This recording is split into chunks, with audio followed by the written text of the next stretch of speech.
Welcome to our webinar today, the 2020 Virtual Government Procurement Conference. I'd like to welcome our keynote speaker, Dan Symon. He is the New York City Chief Procurement Officer, the City of New York, and the Mayor's Office of Contract Services. Dan Symon is the Director of the Mayor's Office of Contract Services and the city's Chief Procurement Officer. MOCS oversees and supports agency procurement activity and deploys technology tools to transform operations. Dan previously served as the first deputy director, leading the development of the city's new procurement and sourcing solutions portal, known as Passport, which expands online vendor relationship management and will introduce game-changing efficiency to New York City's $21 billion procurement processes.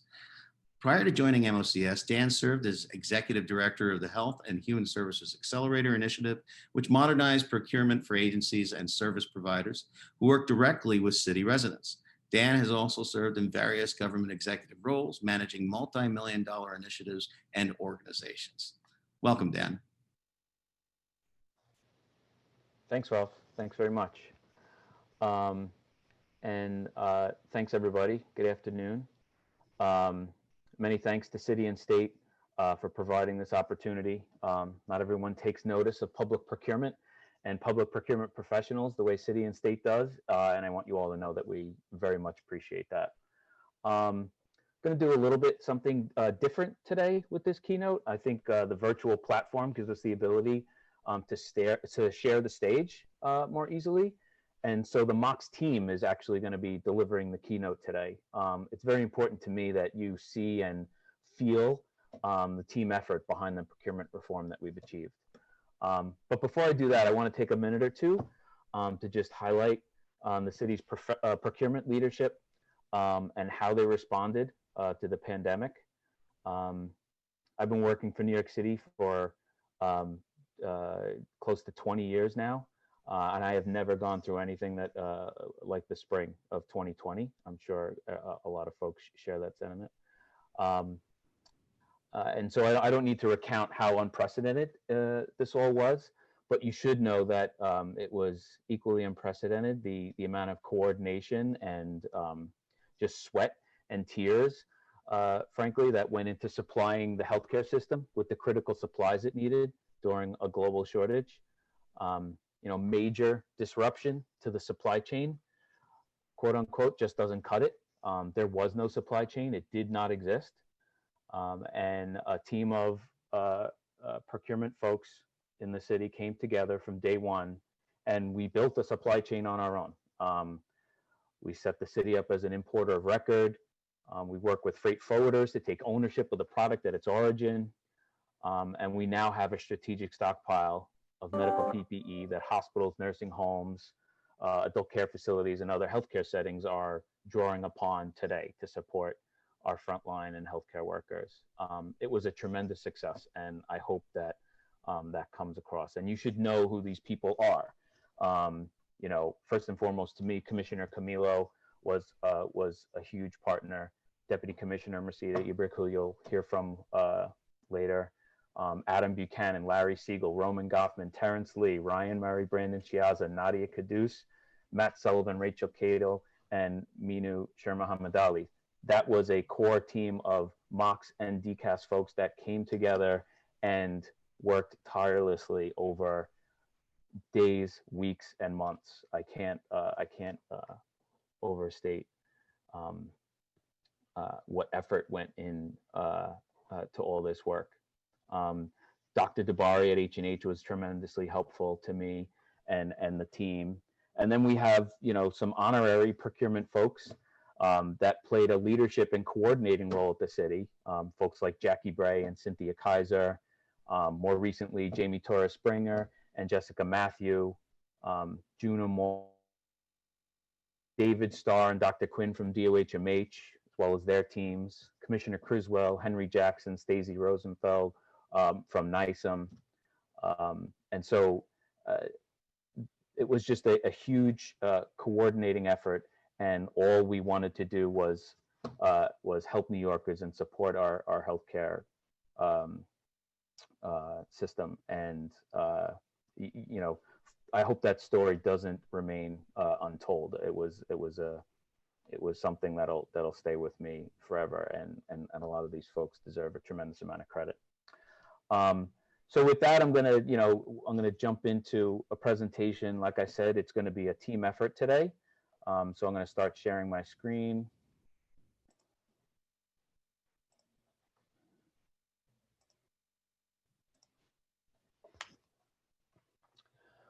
And so my role today with delivering the keynote is really just to sort of level set about MOCs, give you some context for what we're doing. I think folks, folks who sort of are in and around city procurement have probably heard me say some of these things before, so I apologize.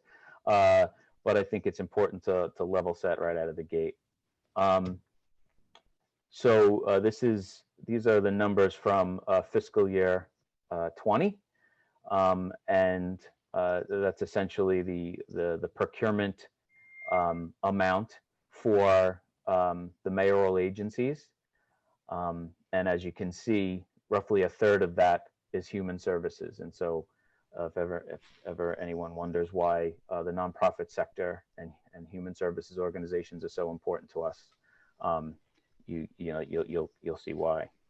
And you see some of the metrics on the other side of the screen. 115,000 procurement actions. Those are contract registrations. Those are renewals, extensions. There's a tremendous amount of work in the New York City procurement environment. And the way in which we tackle this system is multi-pronged. There's technology for sure, and we'll talk more about Passport, and you'll hear more about it from the team. But the business process of re-engineering that we're working on, as well as engaging the procurement workforce, is incredibly important to us too. These are our main goals and objectives. This is what grounds us in our work every day. Being radically transparent about process, essentially putting the whole process in a fishbowl. With very, very few exceptions, there's nothing that shouldn't be on full public display about the procurement process, particularly for the vendors who are engaged with us, as well as city agencies and for city agency oversights like MOCs or OMB or the law department or any other. And so, we're committed to that type of transparency. One, because it just there's no reason to keep it hidden in any way, but also because we think it brings a level of speed that's needed in this process. We want to handle most compliance through the system functionality. I talked about this last year, but you'd be surprised how long it takes in the manual world, in the paper world, how many work hours are dedicated to just ensuring that a legal name and an EIN are consistent and throughout various pieces of documentation. And so just digitizing a lot of the procurement process is a huge step forward, and that's what we're doing. Being able to iterate on the tech, and so we went live with the first release of Passport in 2017. The following year with release 2, and release 3 we just went live with in June. We've made hundreds and hundreds of changes and upgrades and enhancements to the technology. It's very important to be able to do that quickly, and that's why we chose the technology we did. Obviously, that all gets wrapped around by our help. We're completely obsessed with ensuring that the folks that engage with the procurement process have an easy time of it, essentially. There's no room for administrative burden if we can help it. And so that is where our reputation will lie. The system will work. The technology will get there. If there are fixes to make, we'll fix them. That is not something that we worry too much about. It's still a tremendous amount of work, but it's not what keeps us up at night.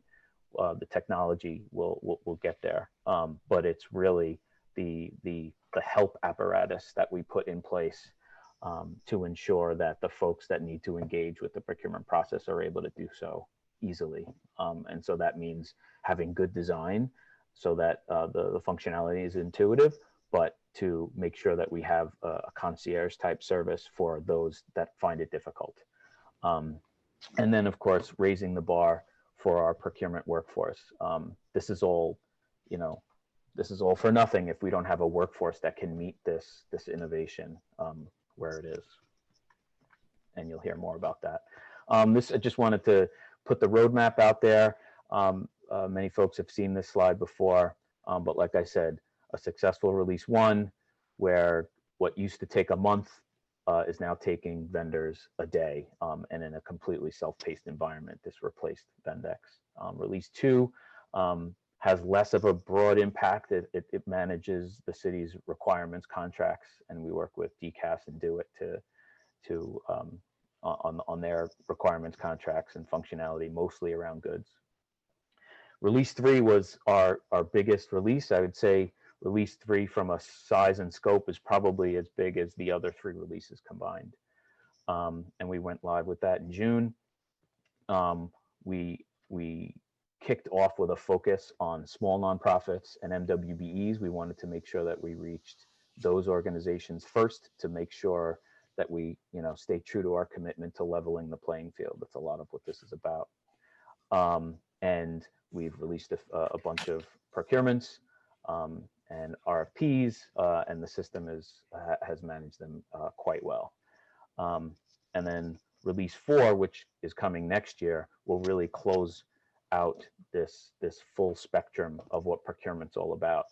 And so you can look forward to that, and always happy to engage with folks offline and talk in much greater detail. But with that, I'm going to kick it off to Aaron Valeri, who's going to talk about how we're broadening the definition of procurement and reaching our goals in the future. Thank you, Dan.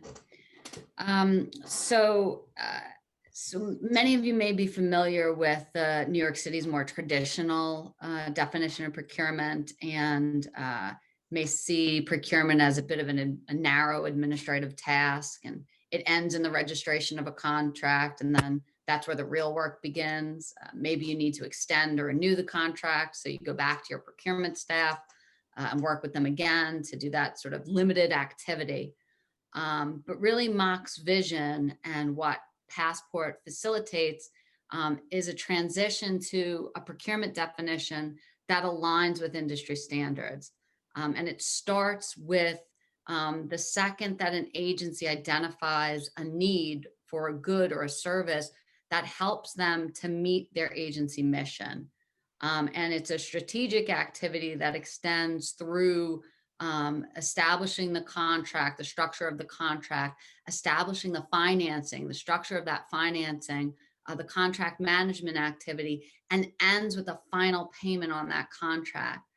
Dan started the keynote with talking about the activities that happen during this latest crisis. And really what emergencies have taught the city of New York, emergencies like this pandemic, emergencies like Sandy, is that procurement isn't an administrative hurdle. It's not a burden. It's a strategic activity.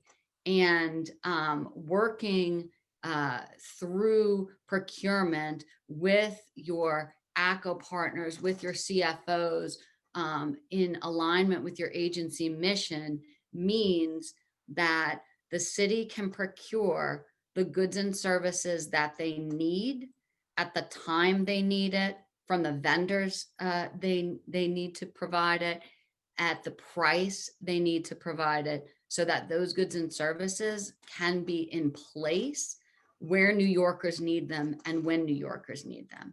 And I think we don't have to look very far to understand procurement as a strategic activity.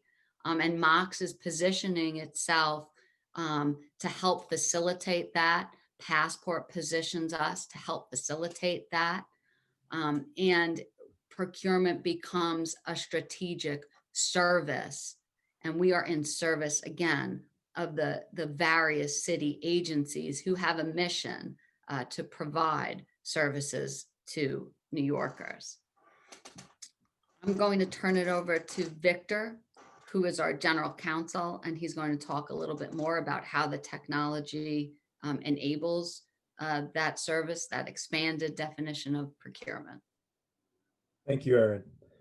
Well, let me start by saying that at the end of 2019, prior to the COVID-19 pandemic, we undertook several pivotal changes to the city's procurement policy board rules to provide what we believe are really significant contracting benefits for minority and women-owned businesses. Among other things, we increased our non-competitive spending limits and provided for point preferences in requests for proposals. And we really view those rule updates as game changers. But a significant and little known bonus is that these changes were really quickly incorporated into the passport system to allow city agencies to immediately make use of them. In fact, since June of this year, the city has awarded 24 non-competitive contracts to Mwbes through the passport system, which represents a few $1 million in contracts, which is really significant at a time like this.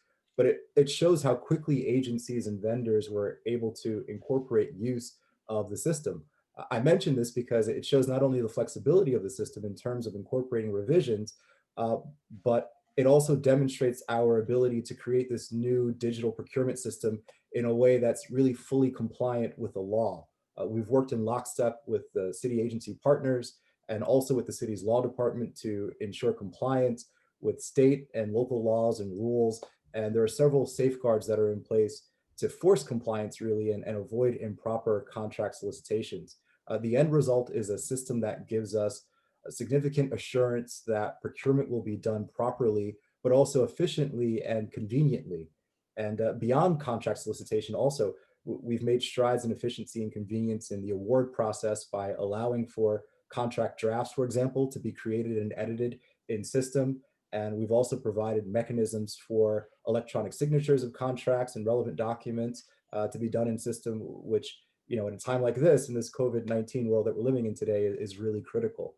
And altogether, really, we're confident that the system will provide benefits that will be enjoyed not only by our contracting partners, but also by council who's representing them in these actions. And so we're thrilled with the progress that we've made so far, and we really see the road ahead looking bright in terms of what we're able to do. With that, I'll turn it over to Jennifer, who will speak a bit more. Thanks, Victor. Good afternoon. I'm Jennifer Geiling, Deputy Director for Procurement Operations at MOX. I represent a larger team that's organized to support the range of procurements in the city, both the range of methods and subject matter. To provide context, Dan illustrated that there are more than 100,000 annual transactions, spanning everything from human services, construction, professional services, and goods, and everything in between. One of the striking benefits of a central digital platform like Passport is the ability to manage this breadth and depth of procurement activity in a standard manner. All contracts, whether they are for after-school programs, IT consulting, or sanitation trucks, generally follow the same process through the same system. And everyone, the agency, vendor, and oversights, can see where the contract is every step of the way in a predictable manner. This standardization allows for rapid execution of not just individual procurements, but citywide initiatives, large-scale efforts to further policy and programmatic goals that span across agencies, thousands of vendors, and thousands of transactions. In the human service space, which Dan illustrated is one of our largest, the largest space of activity, in an effort for the city to support community-based organizations who serve our most vulnerable populations, we have converted a portfolio of more than 6,000 City Council discretionary awards into a single data upload, ready for standard processing across more than 1,000 vendors and more than a dozen city agencies.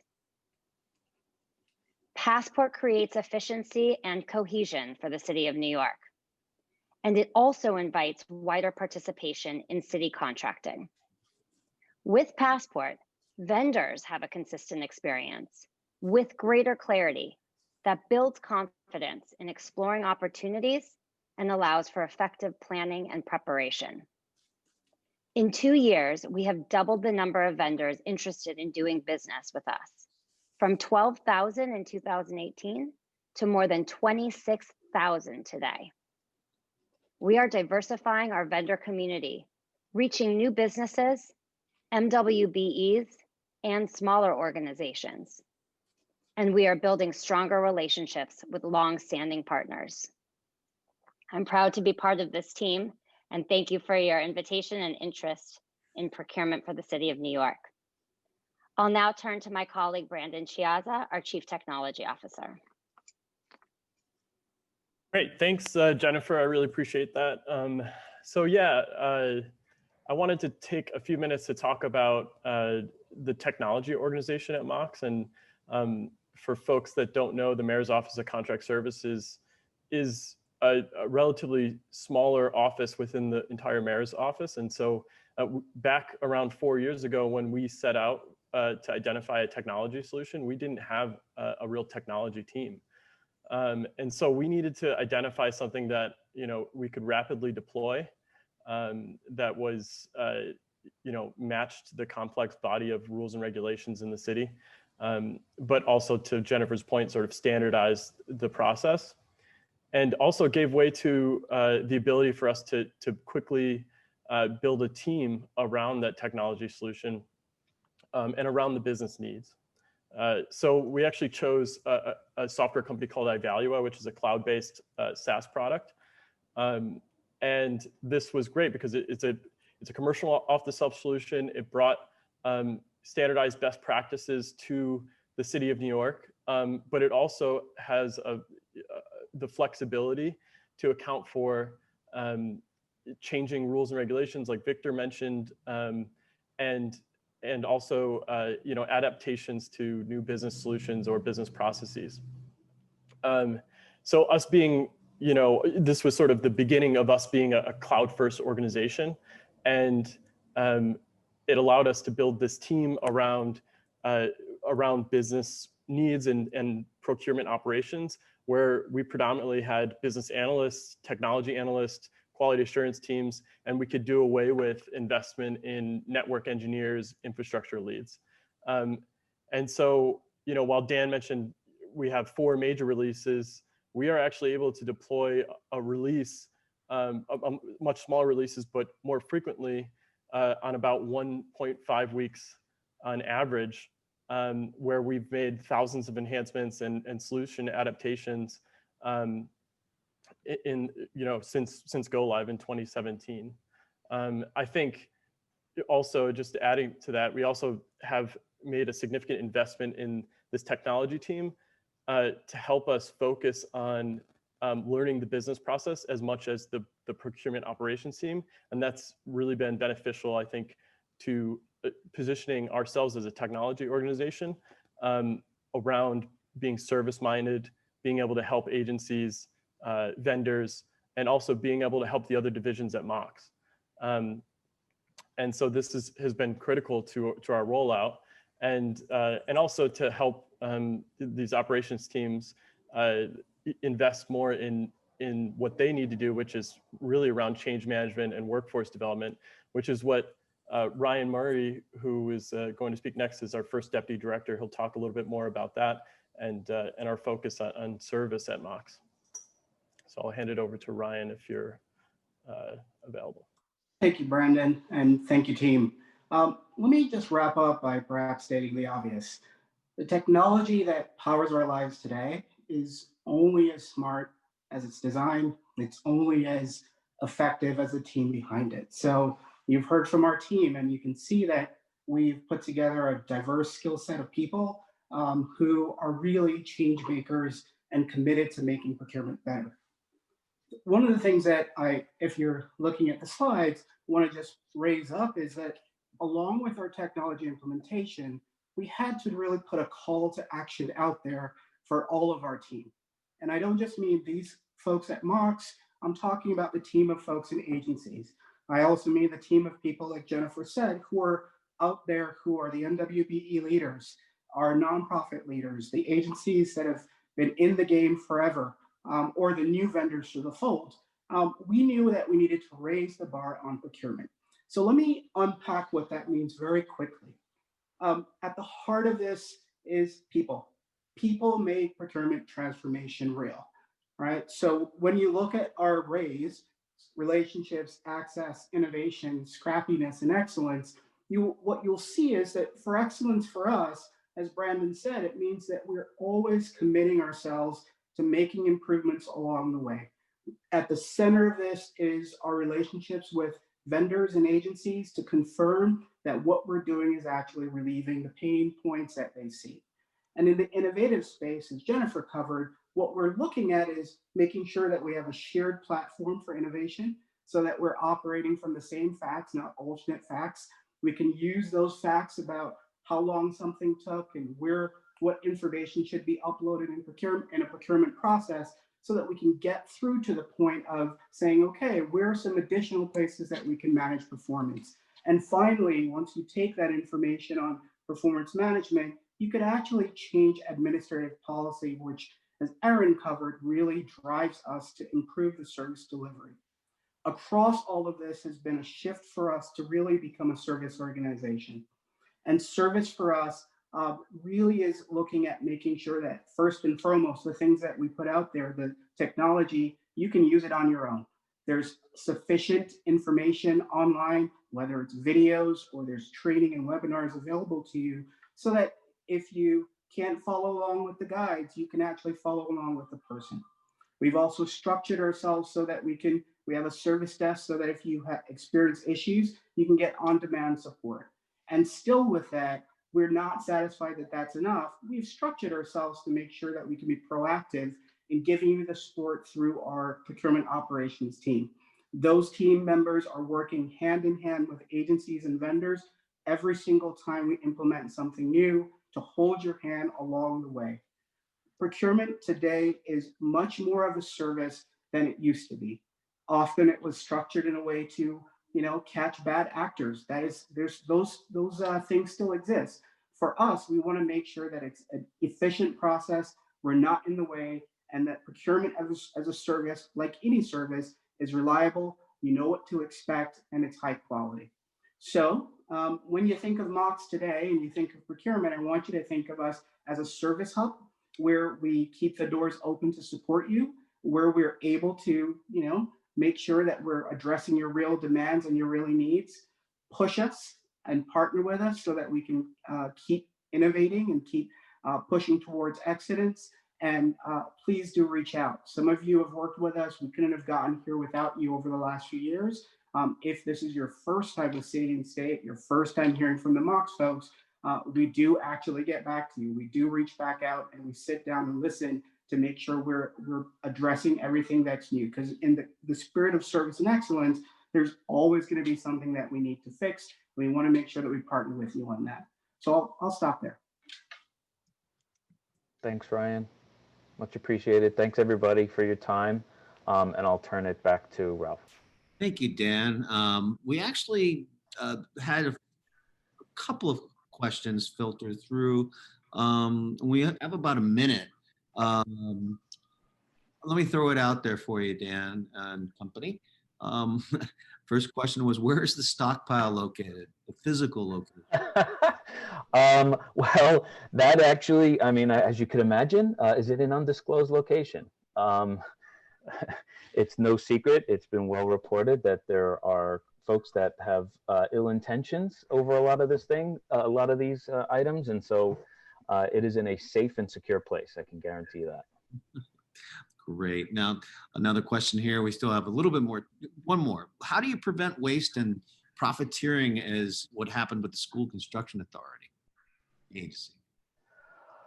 Maybe not. Well, yeah, so I don't have much to say about the school construction authority. That's not within our purview. I'll say that. So I'll leave that aside. But, you know, I think I would go back to our grounding principles around transparency, right? There's nothing to hide here in the procurement process. Very few pieces that we have to sort of shield from public scrutiny, like who proposal evaluators are is one example, right?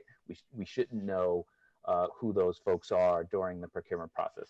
So we do have to safeguard some things in the procurement process, but otherwise, vendors should know where their proposal is, where their change order is, where their invoice is, and it should be no secret about where it is in the process, how long it's going to take to get to the next step, and when ultimately they would be paid. Same type of routinization and predictability is needed on the city side. They want to understand how long it's going to take for the procurement to take place, so that their project, their initiative, their program can be put forth. Those kinds of things are needed. We need to, you know, the procurement process, as Erin pointed out, is a critical business activity. It needs to be treated that way, in a strategic way, to support what the ultimate mission is, right? We are in service to our city agencies because their mission is what counts. And we need to ensure that this process is as efficient and as wasteless as possible. And that's what we're focused on. We're going to have to wrap up this portion of the conference. The presentation is actually available on the City and State Facebook page. And before we continue, I really would like to thank our sponsors today. T-Mobile, CDW, Kostelanetz Fink, the Laborers Local 1010 LECET, and Leverage Assessments. Thank you very much for your sponsorship of this event today. Very important event, informative event on procurement. We're going to continue now with a special presentation by David Bezzant, the Vice President, T-Mobile for Government. It's titled Leading the Evolution of Government Wireless, otherwise known as Changing All the Rules. Take it away, Dave. Yeah, thank you very much. I appreciate that. You know, I was very impressed listening, to Dan, Jennifer, Erin, Victor, Brandon, and Ryan in the great work and readout. And I will tell you that, I have the privilege and opportunity to oversee T-Mobile's U.S. division, which includes federal government. It includes state procurement around the United States in many different contracts. In fact, we're contract holders of 87 different agreements, in terms of our work. And the work that's done in the Northeast by both New York State and by the city and many of the agencies out there is incredible. And you look at the quality and the scrupulous details in which you put into the detail. It's very impressive. We do want to talk about, connectivity and what that looks like, as that has become a key and core component, particularly during COVID. It is at all times, but particularly during COVID. If you were not aware, the legacy company Sprint and the legacy company T-Mobile merged together this year, by the way, right in time for the pandemic to happen, which was very complicated to take two of the largest communications companies and bring them into one company together, create a successful employee venture to create, organized procurement systems, organized inventory, and all these other things, as well as network access. But we were able to do that successfully this year. And we are now one company called the new T-Mobile. So if you were not aware of that, we want to make sure that everyone is aware of that. And there are tremendous synergies that come along with that. If you're on the procurement side, if you're looking to support your key staff or other leaders with communications equipment. So let's go to the next slide. And I want to share just a little bit about what we've done in working with New York collectively. If the slide will move forward or transfer. While that's happening, I'll kind of lead in. I'm not sure if I'm the one that needs to click. There we go. We've got it coming through there. one of the key elements, that has been a real big need this year is connecting students. And T-Mobile partnered with Apple and as well as with the New York Department of Education. And T-Mobile has been able to provide unlimited high-speed connectivity to 357,000 students. And that has been a real pride point for us. And speaking of unprecedented delivery, the teams who were in procurement, the teams who did the actual delivery on this worked 24/7 and put everything out there on behalf of these students and the families to make sure that they could have the best experience possible. Nothing is ever perfect, but I'm so proud of the work that the New York teams had done, and T-Mobile has been a proud part of those connections. You may watch, on national television, a program called Project 10 Million. And I have the privilege of heading that group throughout the U.S. And connecting and investing in kids and their futures is a really core value of T-Mobile in what we're doing going forward. And so we were proud of that. Another project that we were extremely proud of is working with New York City Housing and connecting seniors who are most vulnerable with the risks of COVID with tablets that had high quality unlimited internet connections. And this is super helpful for them to get access to telehealth sessions, to get access to medications and many other critical components. T-Mobile also partnered with CUNY for virtual learning in higher ed. And there are many college students who have tremendous need in terms of their journey, and we've worked with over 20 schools in the 5 boroughs to help provide hotspot connections and data services there. T-Mobile has also partnered with DYCD in providing connectivity for at-risk youth with over 1,500 connections that have happened there.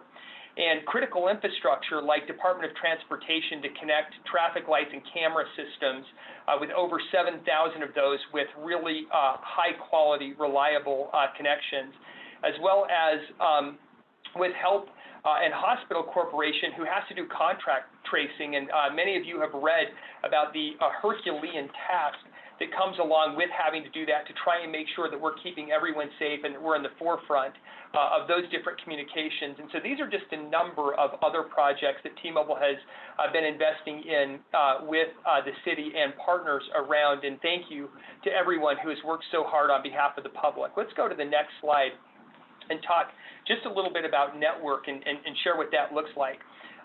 T-Mobile is proud to offer the nation's largest 5G network. T-Mobile has 5G service in over 8,300 cities and towns, covering more than 250 million people across 1.3 million miles of density around the U.S. And another key component of this is that the infrastructure rides off of several frequencies, but one of those frequencies, and we'll talk about that one in just a moment here, is 600 megahertz. And 600 megahertz has components that are ideal for in-building penetration, and they're also ideal for rural coverage and footprint.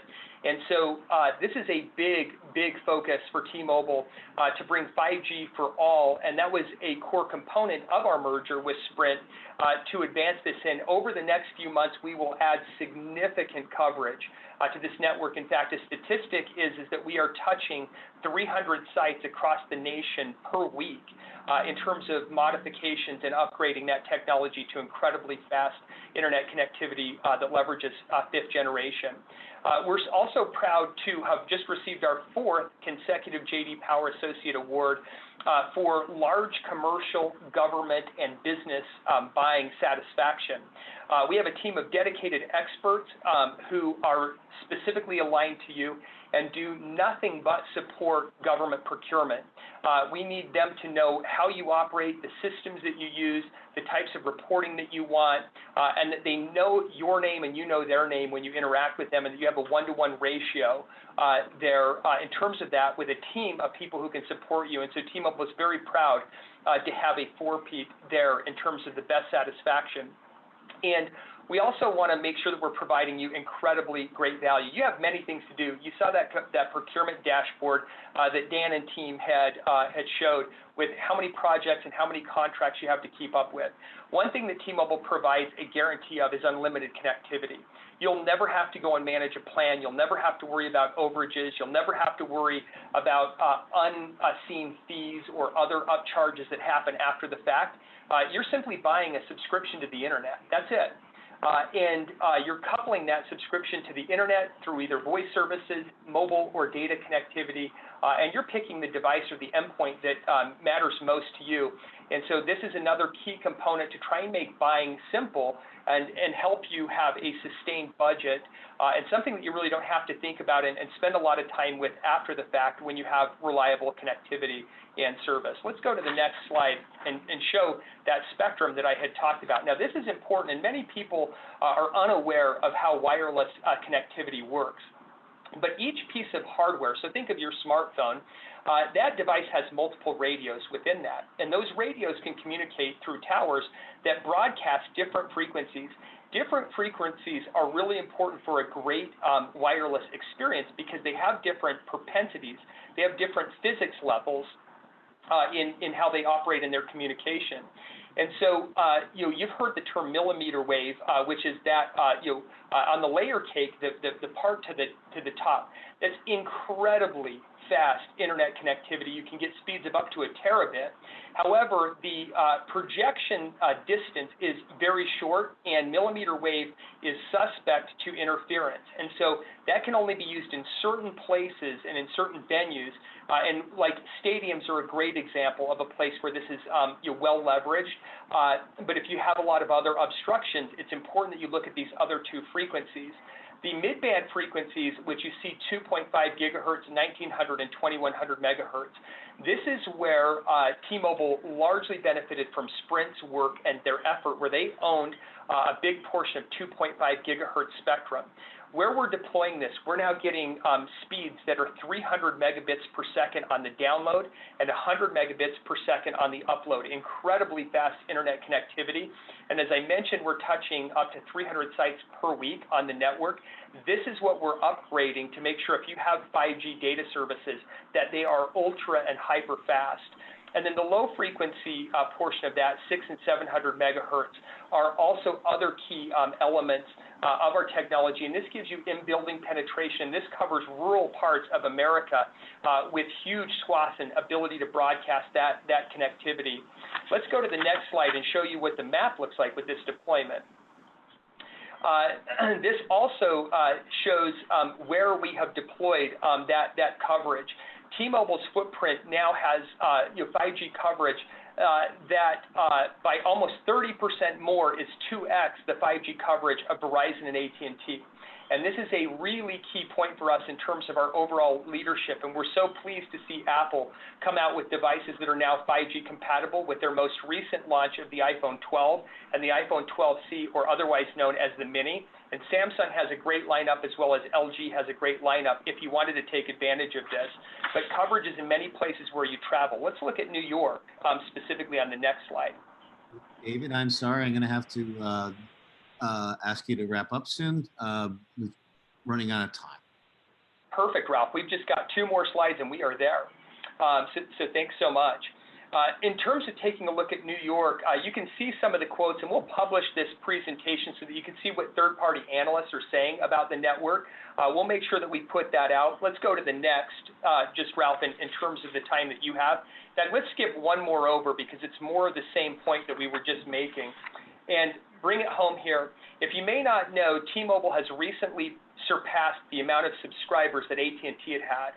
And is now chasing Verizon for the most amount of subscribers, and is the most selected company in wireless with over 2 million subscriptions choosing T-Mobile just this past business quarter alone.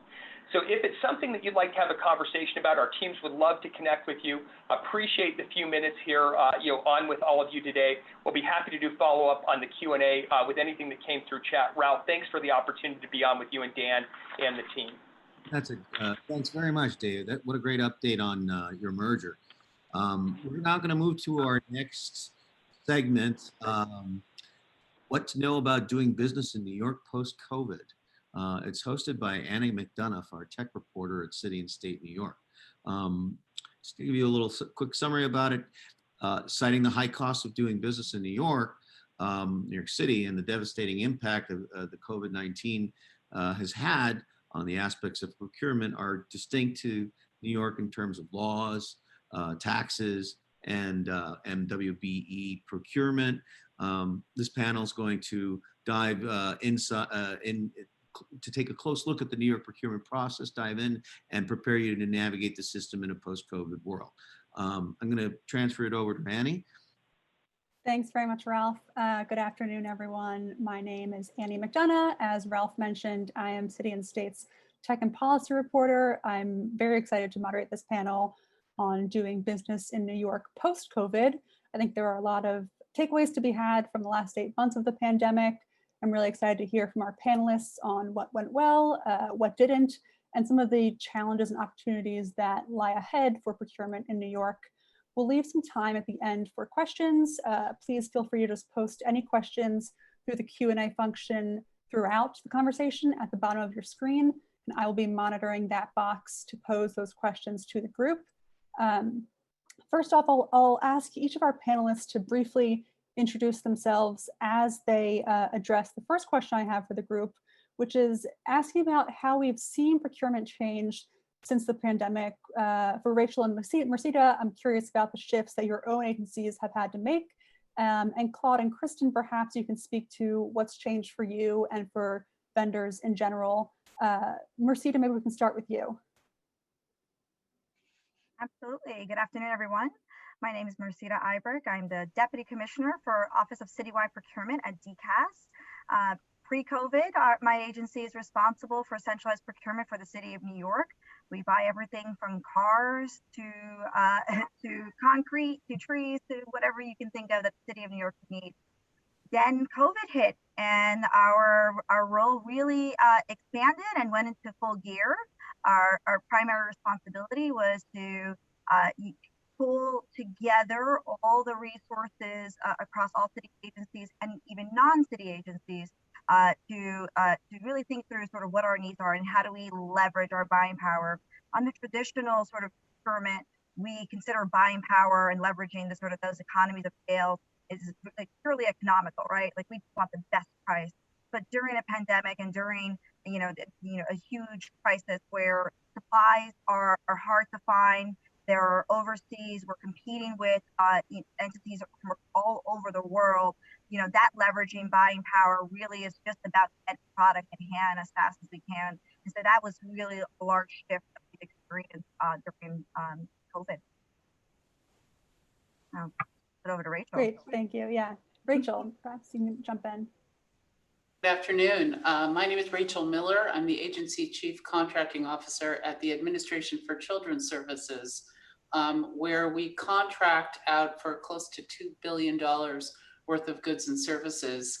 ACS oversees the city's child welfare, youth justice, and youth justice programs, as well as supporting early childhood education funding. We've had to pivot in two ways, I'd say. First of all, we've got thousands of employees now working from home for the first time. And as all of you know from your own operations, it's required an immense mobilization of IT effort as well as just business processes. And that did take a while. We didn't miss a step, but there were lots and lots of adjustments. Also at ACS, we had to prepare for the possibility of children in our care becoming ill, of foster parents becoming ill and not being able to care for the kids in their charge, or even, God forbid, children who began to need our services because their own caretakers were ill. So we exercised emergency provisions in our contracts.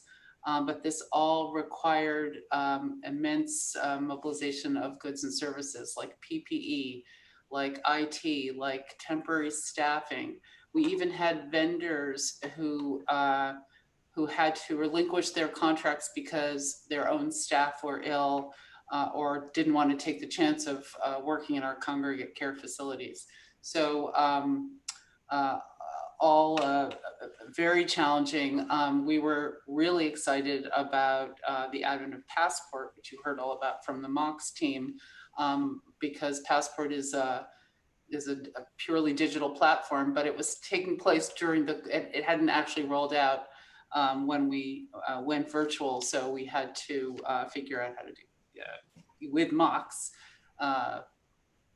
drop off and pick up of documents and signatures and so forth. So lots of adjustments, but I look forward to talking about what's next, because we're in a good place for it now. Great, great. I certainly want to hear more about that. Claude, perhaps you can jump in. Thanks. So my name is Claude Millman. I'm a lawyer, partner at the law firm Kostelanetz Fink. And 20 years ago, I was in Dan Symon's seat, except I was actually at the office rather than working from home. 20 years ago, I was the city chief procurement officer, the director of the mayor's office of contract services. Since then, I've been in private practice, and I represent government contractors and folks that want to be government contractors in all aspects of government procurement. So when the pandemic hit, probably the biggest issue for me was assisting contractors who wanted to provide essential services to the government.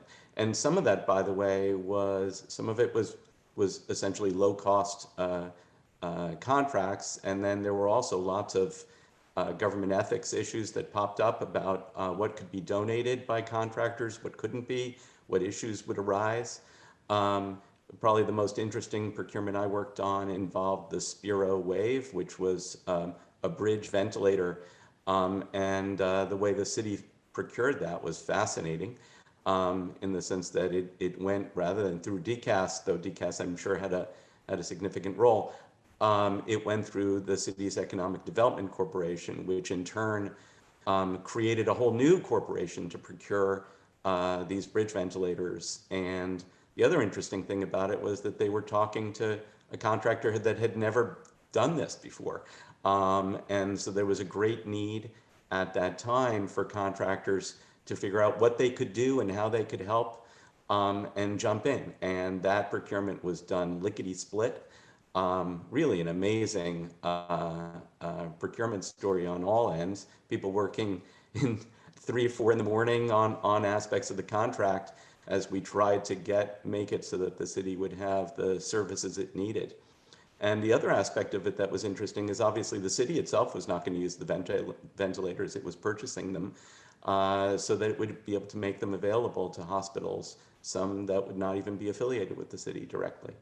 So that was a very interesting experience. Thank you. And I do want to hear from you all a bit more about sort of the innovations that came out of this horrible situation the city was put in. But first, Kristen, I'm hoping you can jump in and talk about what kind of shifts you saw during the pandemic. Yes, you can hear me okay? Yes, thank you. Great.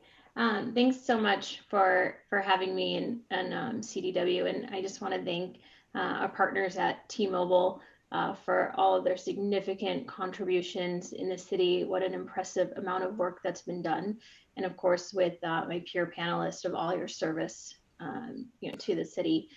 At CDW, we have the responsibility and are accountable to be the IT prime solution provider to the city and all of the agencies. So, that is, at this point, more than a program, more than a plan.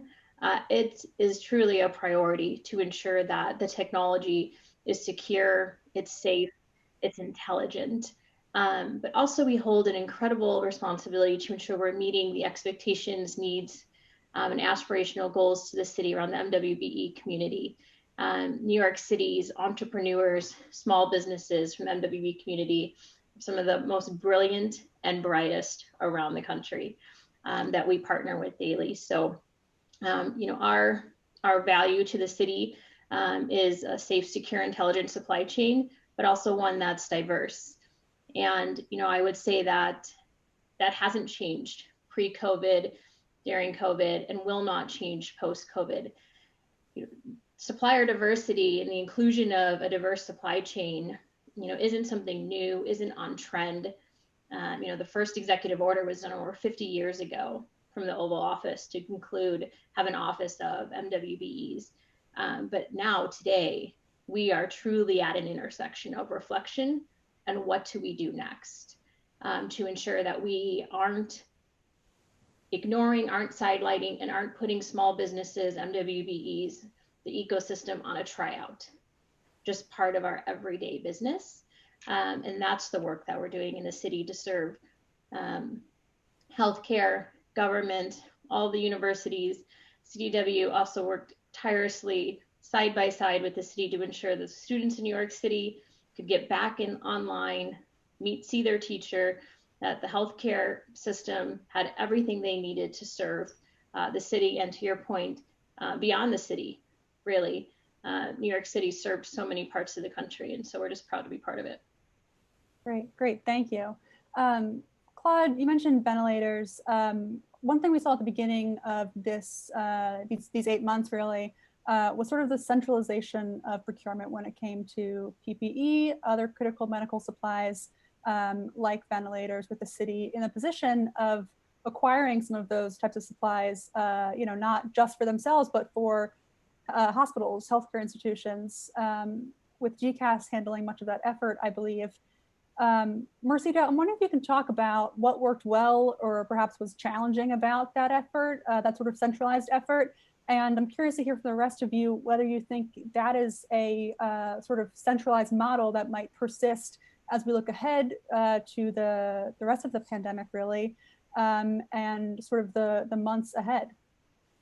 Yeah, absolutely. So centralized procurement is not really a new business for DCAS. We've been doing centralized procurement for a really long time, but the face of it really kind of evolved and changed during the pandemic, where we traditionally had one vendor provide a particular commodity to the city of New York.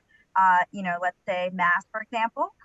We learned very quickly during the pandemic that we couldn't do that anymore, because one vendor may only be able to give us sort of a small percentage of what the need was. The needs were expanding so quickly. And again, it wasn't just city agencies, as you mentioned, it was hospitals, it was nursing homes, it was, people on the ground who needed supplies.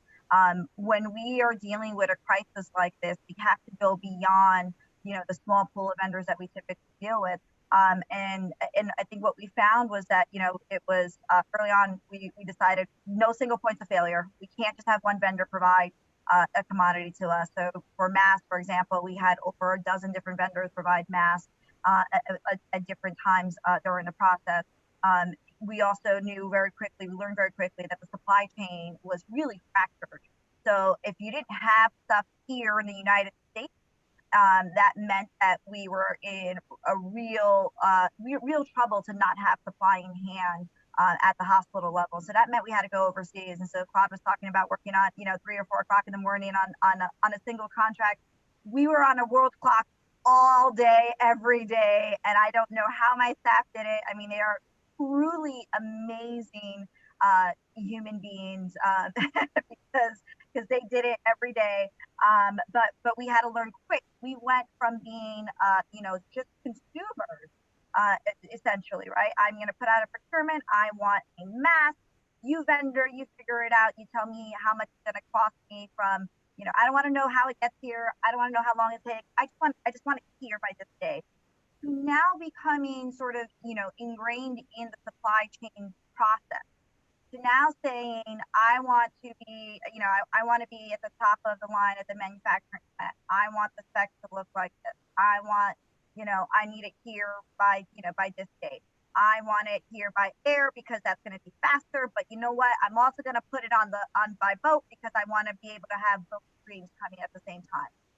That was a huge adjustment for us, but we learned a lot from our vendors, right? And so we first tapped into our existing vendors, and that being, sort of New York City vendors, ones who are, large scale national vendors, but also those who are local MWEs. And we said, hey, walk us through this. How do we do this? And so we spent a lot of time learning from our existing pool of vendors, trying to, build new relationships as far as new contracts or new sort of commitments with them. And I think that we were very successful there, but we had to be sort of flexible. We had to break away from what we did before, which was, again, just having one single contract for one vendor for one commodity. That was very new to us, but I think ultimately the city, was rewarded by having, we're ready. We're ready for the next wave. We have a stockpile in hand. You heard Dan Symon say this earlier. Well, we can't disclose where it is. It exists, and we're ready to go. And we weren't there 8 months ago, but we're there today. And I think that that's, a huge effort from all city agencies, and also, again, from our vendor community. We could not have done it without them, because they really kind of helped us build our expertise and our understanding of what's going on. This is the first time in the city's history where we became, an actual importer of goods, because we always relied on our vendors to do all of this work. And so, it was a huge learning experience for everyone, but I think we all kind of got there. You mentioned the second wave, and I, being prepared for that. There have been reports of, already things like N95 masks being in shortage. The city has a stockpile now, which is great. Are we going to see more of the same techniques we used these past 8 months going into the future as we do continue to have that need maybe grow, I suppose? Yeah, I think that information, look, we all went through it together, right? Information was sort of trickling in, and we were all just trying to do the best that we could, right? And so we've all heard this, right? Like, this kind of mask is okay, that kind of mask is not. Remember, we're also not providing just for the medical community. There are also just standard, citizens like myself who you just need a mask when you go outside in public, right? That doesn't need to be an N95. That could be something sort of, different, right? Or sort of lesser quality and lesser design. But I think what we found was that we had to just be very flexible and very nimble and just kind of go with it. When new guidance came out, we had to work with that very quickly. We relied a lot on the medical professionals in New York City, and that is the Department of Health and Health and Hospitals. And so anytime some new guidance came out, whether it be from CDC or anywhere else, we had to go to the experts. Only thing I'm an expert in is how to. That is it. Right. And so that's my job. I'll figure out how to get it here. But as far as like what to buy, when to buy, how to, that all needs to come from the medical experts. And we relied a lot on them, and they were amazing at sort of, staying on the line with us also 24 hours a day to ensure that what we brought into the city of New York was not only sort of meeting sort of health standards, but that they were meeting quality standards as well. And we had our own, one of the great things about PCAS is that we have our own Bureau of Quality Assurance, and they inspect everything that comes in, including the zero vent, Claude. But all of that gets inspected, and so we know that what's going to end up in the end user's hands has already been reviewed. And again, we're working with the subject matter experts at the start of the process, at the specification part, so that we know what we're buying and that it's going to meet our needs. And then as far as like, sort of what to expect in the next wave, I don't know that we're ever going to know what's going to happen, next, right? And I don't know that anybody really knows what's going to happen. We just have to stay alert, we have to be flexible, and we have to be willing to step outside of our own comfort zone of what we've sort of always done, and think a little bit outside the box. And so I mentioned earlier that we had to learn a lot about world economy and world manufacturing, but we also learned a lot about what New York is capable of. And Claude gave a great example of the zero events, but there are other examples where New York City businesses basically manufactured things that the hospitals needed on the fly, ready to go. So you've heard about the textile industry making isolation gowns. You've heard of other sort of companies that were once making alcohol, now making hand sanitizer. Companies that were once making aprons, now making face masks. This is like, it's invention. It's they know it's a need, and they step forward and they what they can do for the city of New York. In fact, today I love hearing from our end users at hospitals. Everyone will tell me that their favorite face mask or face shield they ever got didn't come from a manufacturer in China or elsewhere. It came from a Brooklyn plant in New York City. And that's amazing. And I hope that they continue to make these big deals because it was such a huge success.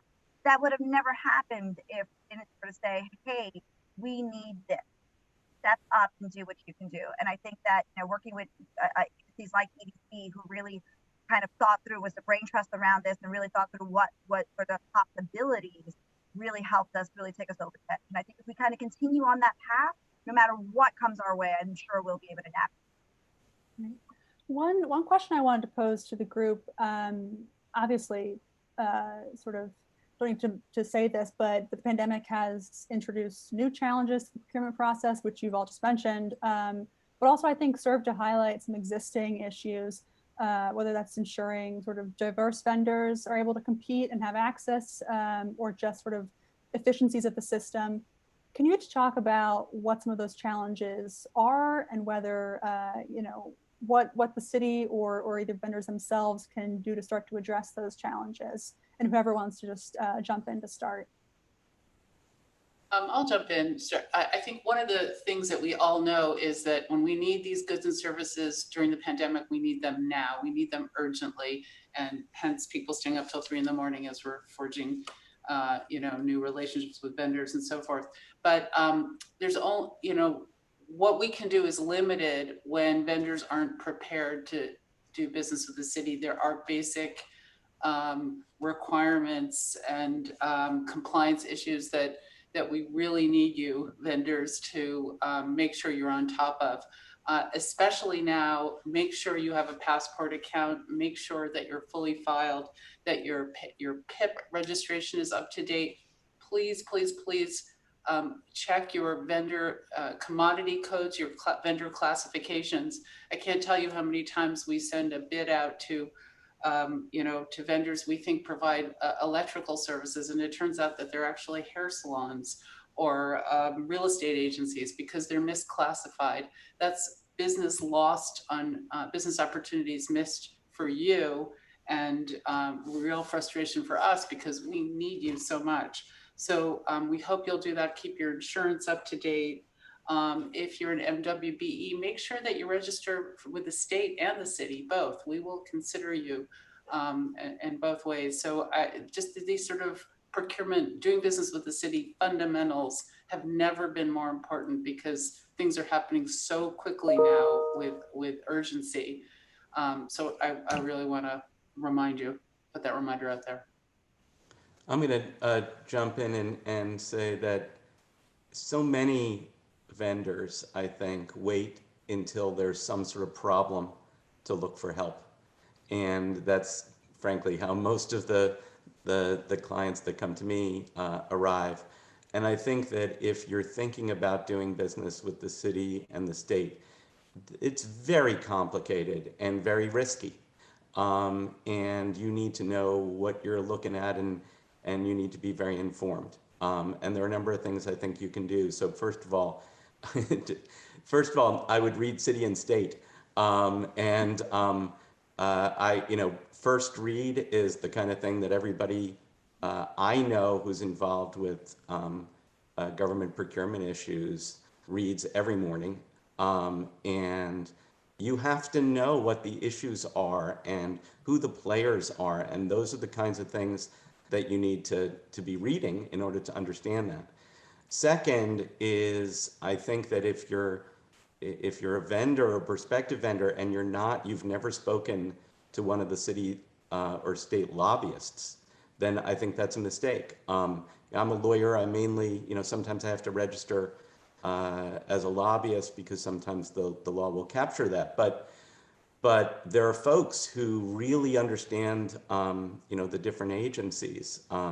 Some I saw are participants here, John Maschalino at Greenberg Traurig, and I saw Mark Glazer is on the participant list too.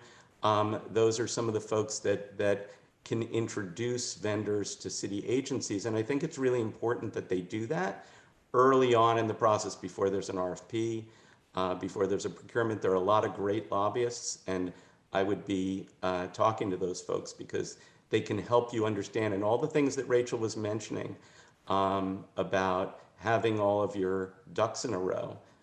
You need to be talking to the professionals, the lobbyists, the lawyers, and be reading all the materials in advance so that you don't run into a problem and then go running to a lawyer after the fact. I'll just jump in to say, I promise I did not ask Claude to plug First Read, but I appreciate it. Kristen or Mersida, do you have thoughts on this question? Yeah, I would just like to add, I agree with all that's been said, and especially, you know, when Rachel went through kind of the list of elements of the requirements to do business, it's not even an ask, it's a must. To be registered, to be in Passport and PIP. But I would share this to the MWBE community. Obviously, CDW as the IT prime to the city and state, that's where our comfort lies. But we absolutely can help support and mentor the MWBE community, get certified, get registered. We do that just about weekly because we have the opportunity to meet so many of the MWBE IT suppliers. And that's one of our first questions: are you registered in the city? And we audit that. And if not, it's not a no-go, you know, immediately. It's let's get you registered. And so we take that responsibility on. And I just wanted to ensure that I said we're here to help. I'm sure our contact information will be released after, but you know, let's ensure we're registered. And CDW is absolutely happy to help because for us, you know, we don't just want a supplier to be successful within the CDW contract. We want them to be successful and to scale and to grow. You know, that's the multiplier effect that we're looking for. And I think for sure, you know, what some of my peers said, who would have thought that you would have had to decide the next 10 years of your business in 10 months? You know, that's how quickly this happened. And, you know, what the next 10 months, 10 years really is going to be determined now. This is like the vanguard of change that we're in. But I would just say that you're not alone. So to reach out to the primes, CDW for sure will raise our hand and help mentor because it's a critical part to the supply chain for sure. And also just want to add that all of these pieces, whether it's the city's procurement system registration, the state's insurance, we are here to answer your questions. MOX has been great. The MOX help desk is hands down the most responsive help desk I've ever used. And it's true for vendors as well as city employees. So we recognize that this can be daunting, can be burdensome, and we really, really want to encourage you to reach out for help if you get stuck.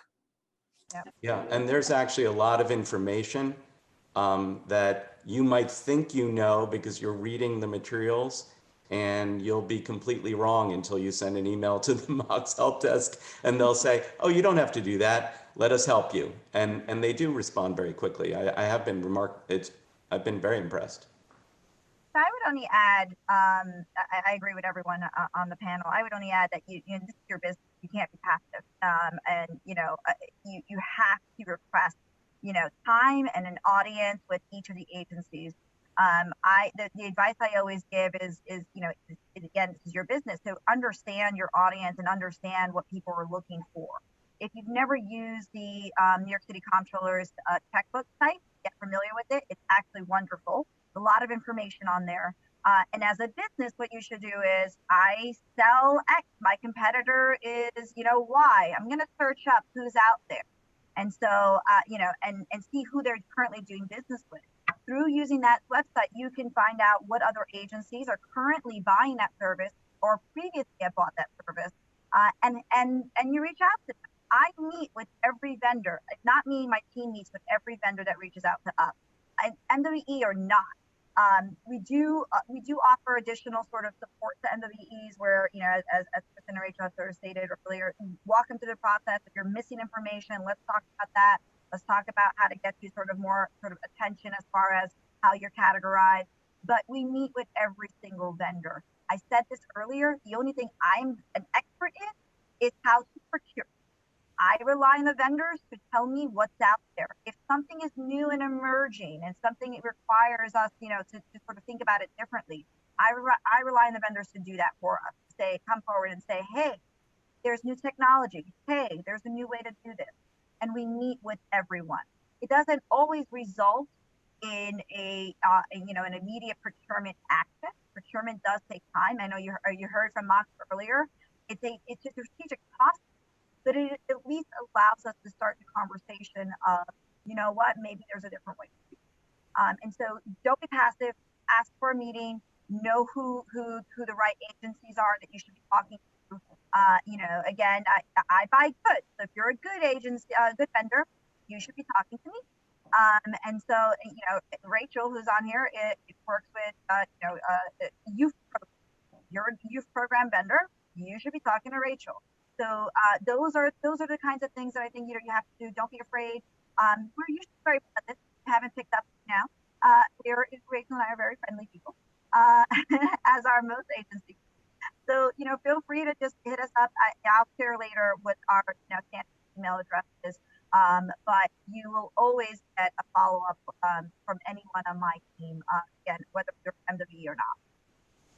Before I sort of move on to the next topic here, I just did catch one question in the Q&A box that I think has to do with this. Someone asked what the vetting process is like when finding a vendor contractor and whether it has changed during COVID-19. And I'm curious about that as well, and whether what the city is looking for in a vendor has changed because of what you've learned from the pandemic and what can be beneficial attributes to get through something like this.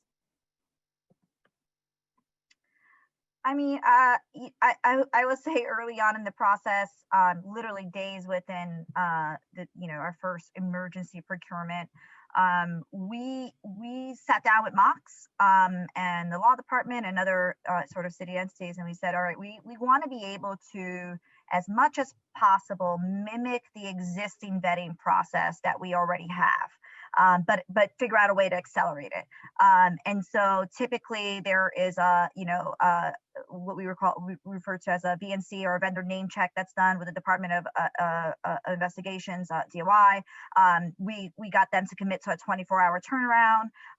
We have a list of databases that we typically look into, to determine responsibility. That is, is this a vendor who is responsible and has paid their tax liens and is really kind of a good standing vendor. So those are all the same checks that we've done always.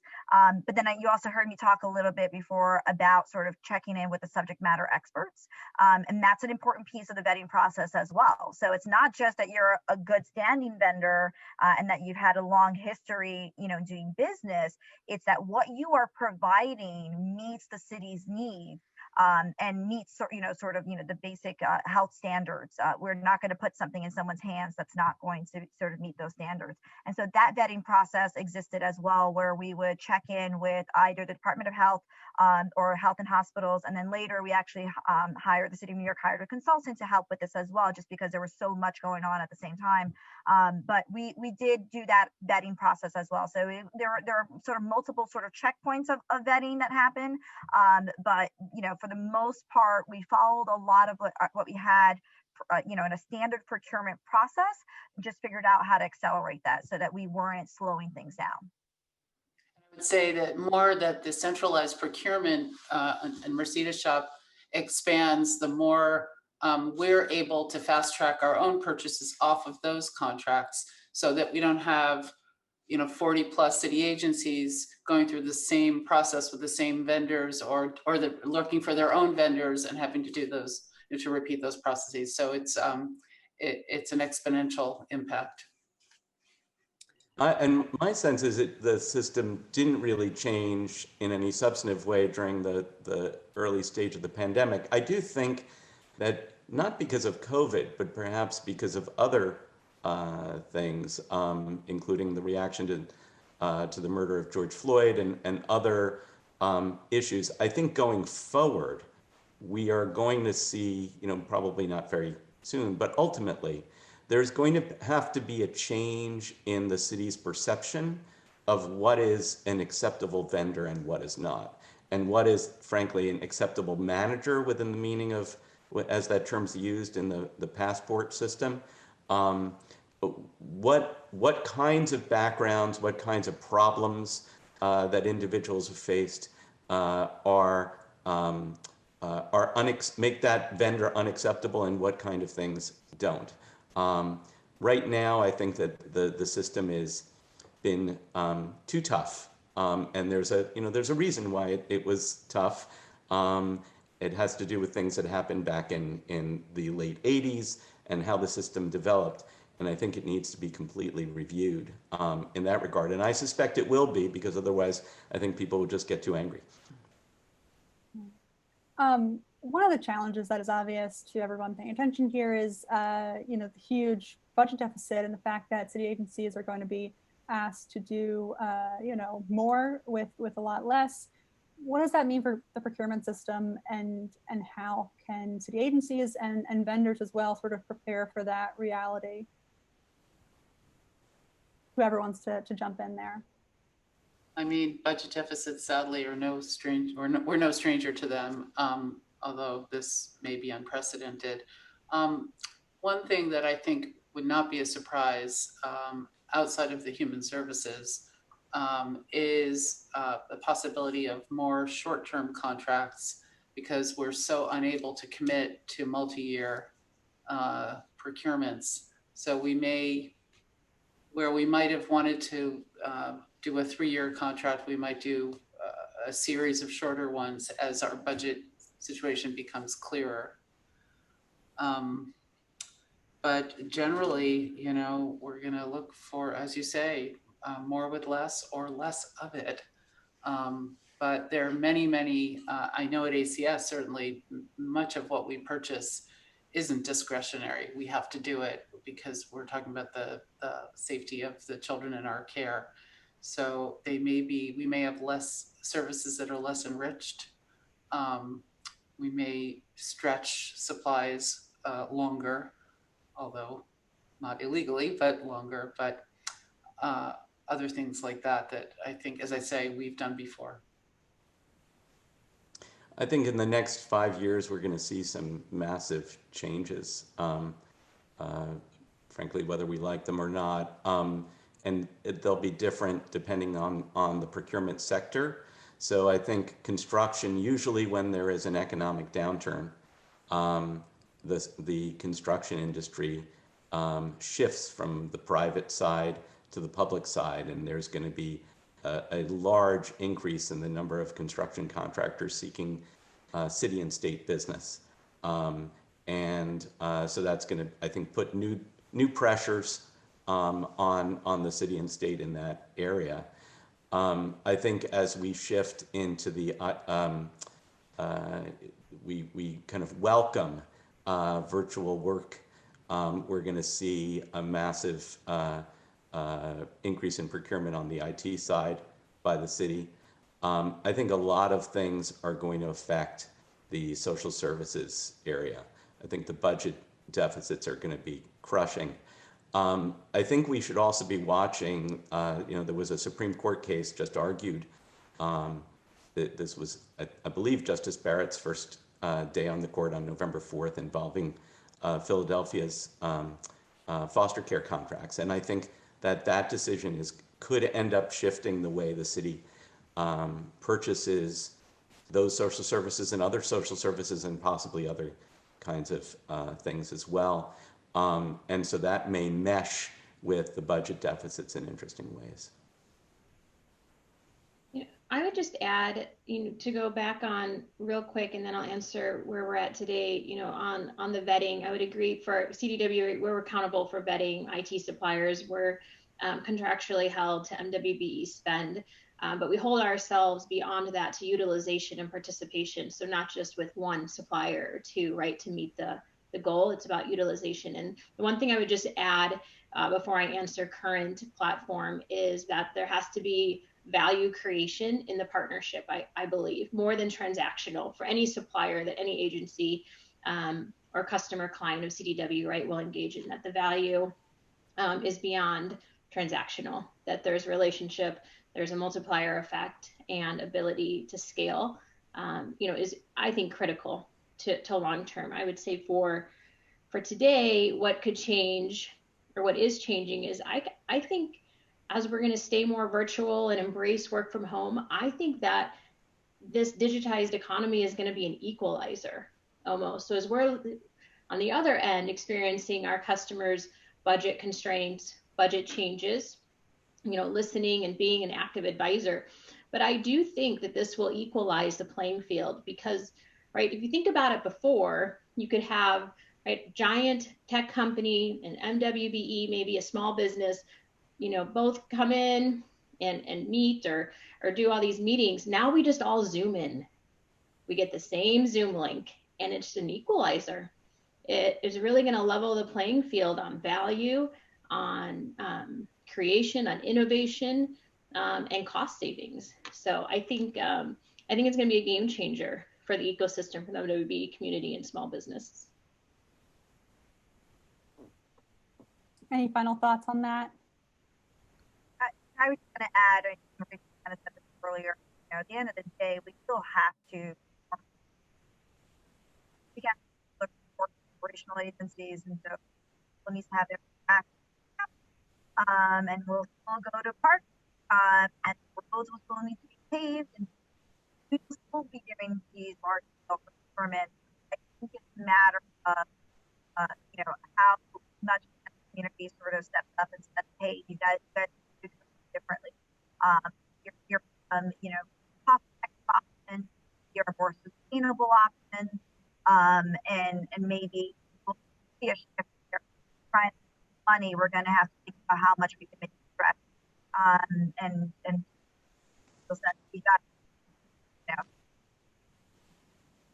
Kristen, I'm wondering if you can talk a little bit more about the way CDW's sort of reseller contracts with the city and state work, and particularly when it came to the sudden demand for IT products this spring for schools, as you mentioned. How did that model of sort of being the prime vendor work, or how did it prove beneficial for the work you were doing?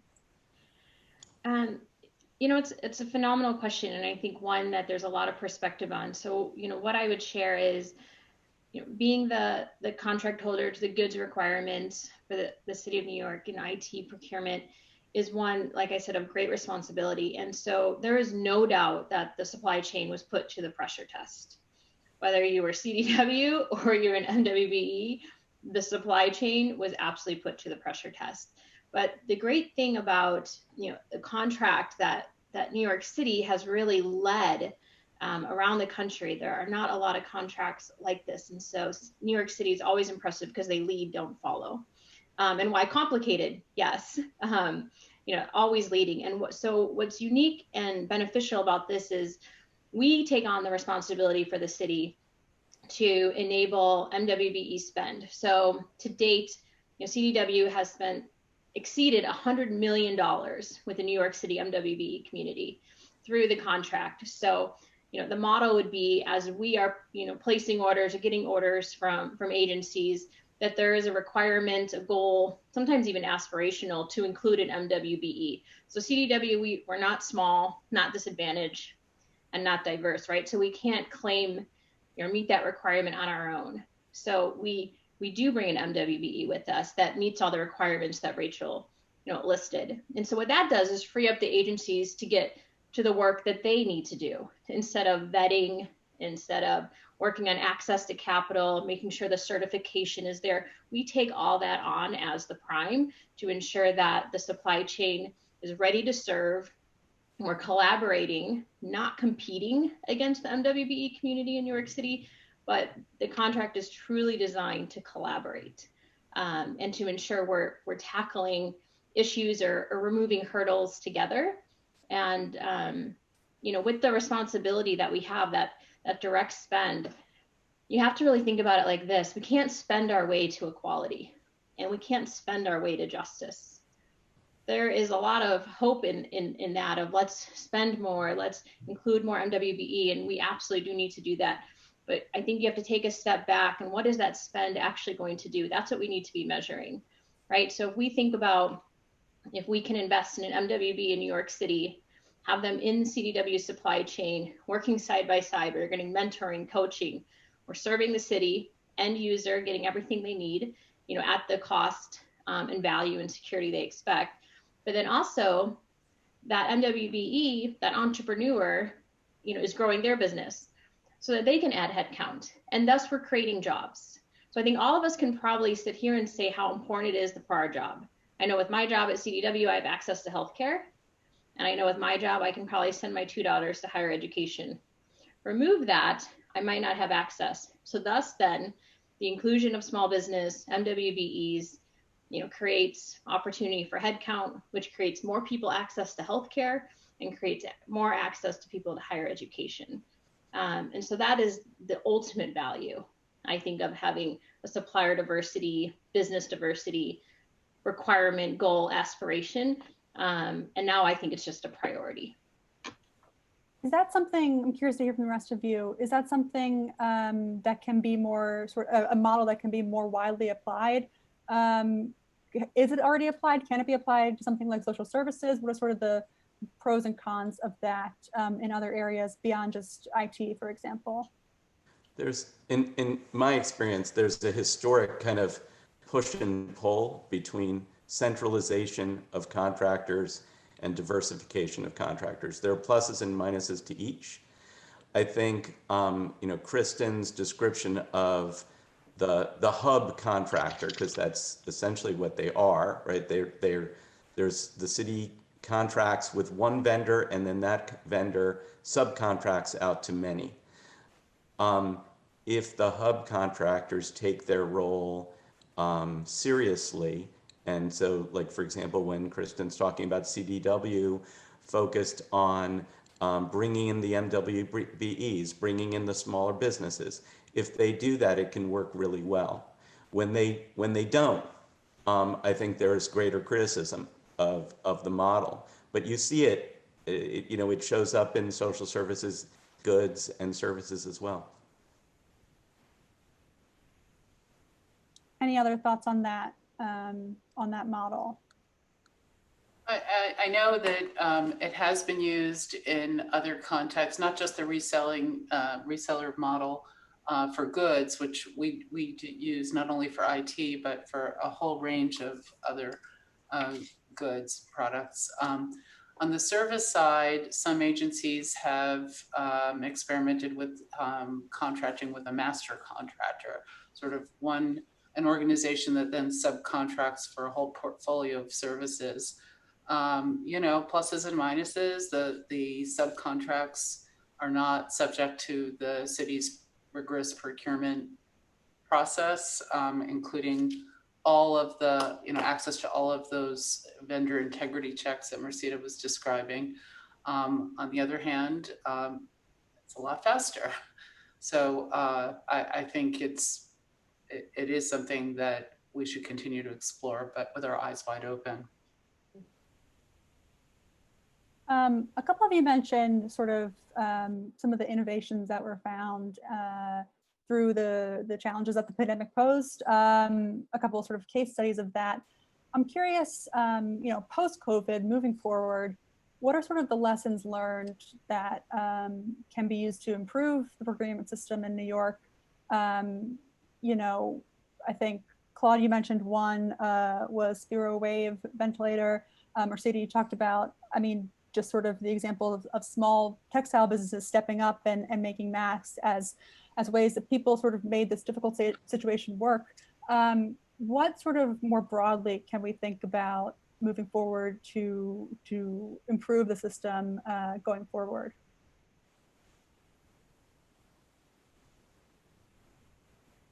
Whoever wants to jump in there to start. Ken. I'll start. There's so many things. To me, the number one going forward has to be transparency. There has to be, it's really wonderful the work that Mox has been doing, and what Dan Symon and his team talked about is quite impressive. And I know that part of the rollout is eventually to make what's now transparent to the government agencies, transparent to the public. But that has to happen soon, because every member of the public needs to know in incredible detail about what the city is doing in order to make the system more efficient and more competitive. I think there are things that we saw in the pandemic that we should grab hold of. When you learn that the city is capable of doing a procurement within a couple of weeks, and then you know that the standard is that it takes much, much longer normally, there's got to be a way, without having Mersida stay up until 4 in the morning, to make this happen on a broad scale. We can speed up procurements. It's possible to do. I think they're doing a great job of moving some things forward, but we have to make that inherent in the system. I think that given that the federal government didn't step up to the plate as much as perhaps we would have liked regarding using the defense authorities that it had to essentially compel companies to do things, to deal with emergencies. We should see the city and state try and see if they can have those kinds of powers.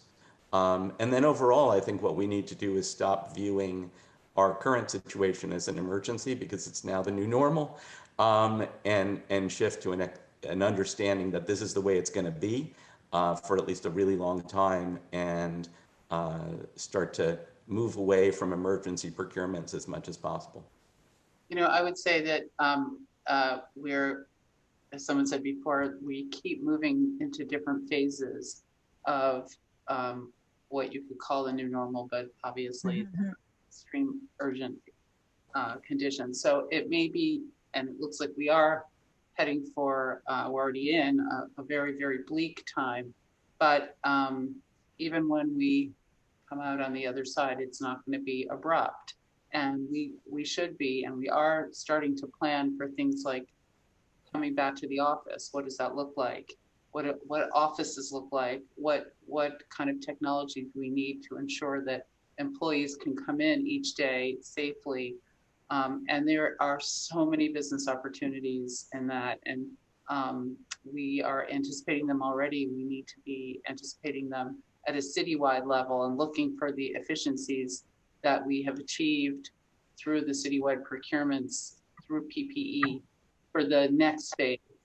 And we know we can do it, and we need to plan for the brighter phase while we're in the thick of the darker one. Anyone else have thoughts on this moving forward? What can we sort of take we learn from this experience and apply to the future?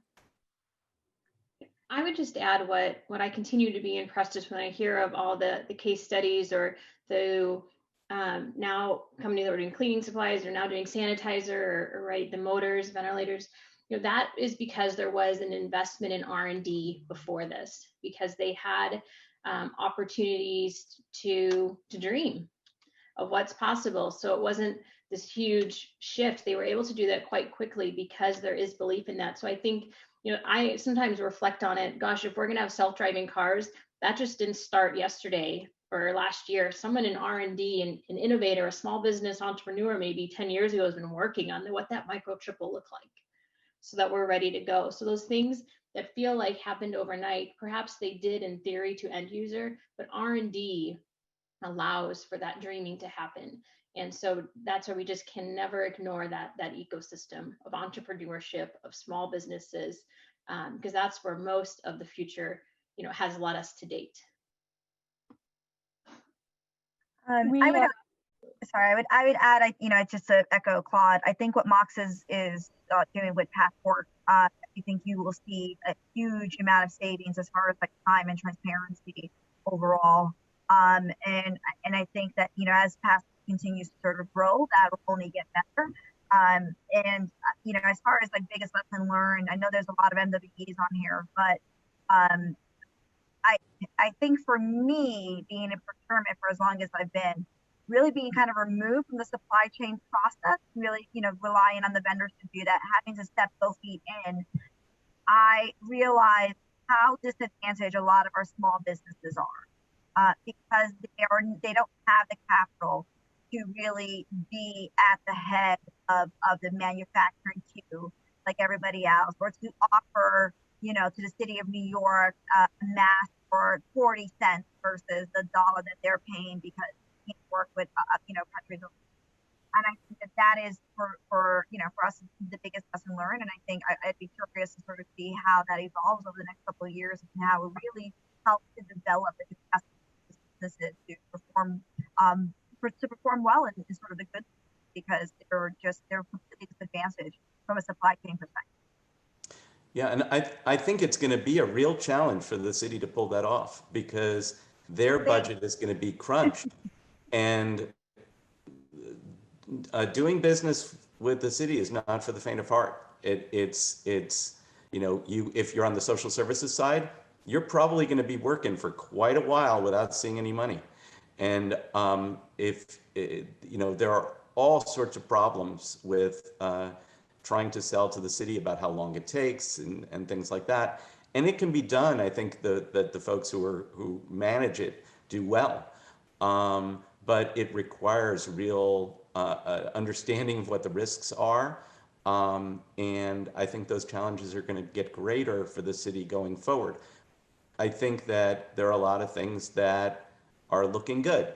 The passport system in some ways is a positive, and that can position the city to help vendors understand what's available and what they can do. But there's going to have to be a real focus on these issues going forward, and it's going to be hard because there's going to be no money. We have a few minutes left here. I want to start to get to at least one or two of the questions in the Q&A box. Again, if you do have a question for any of the panelists, all of the panelists, please post the question in that box. I see a number of questions relating to MWBEs. I'm going to, just in a matter of saving time, our next panel is entirely focused on MWBEs. So I will sort of leave those to be answered in that one. One question here for Rachel. Rachel, you mentioned that some vendors relinquished contracts because they were fearful of COVID. What's the process for this under Procurement Policy Board rules? And how does the agency ensure consistent service delivery when contracts are relinquished?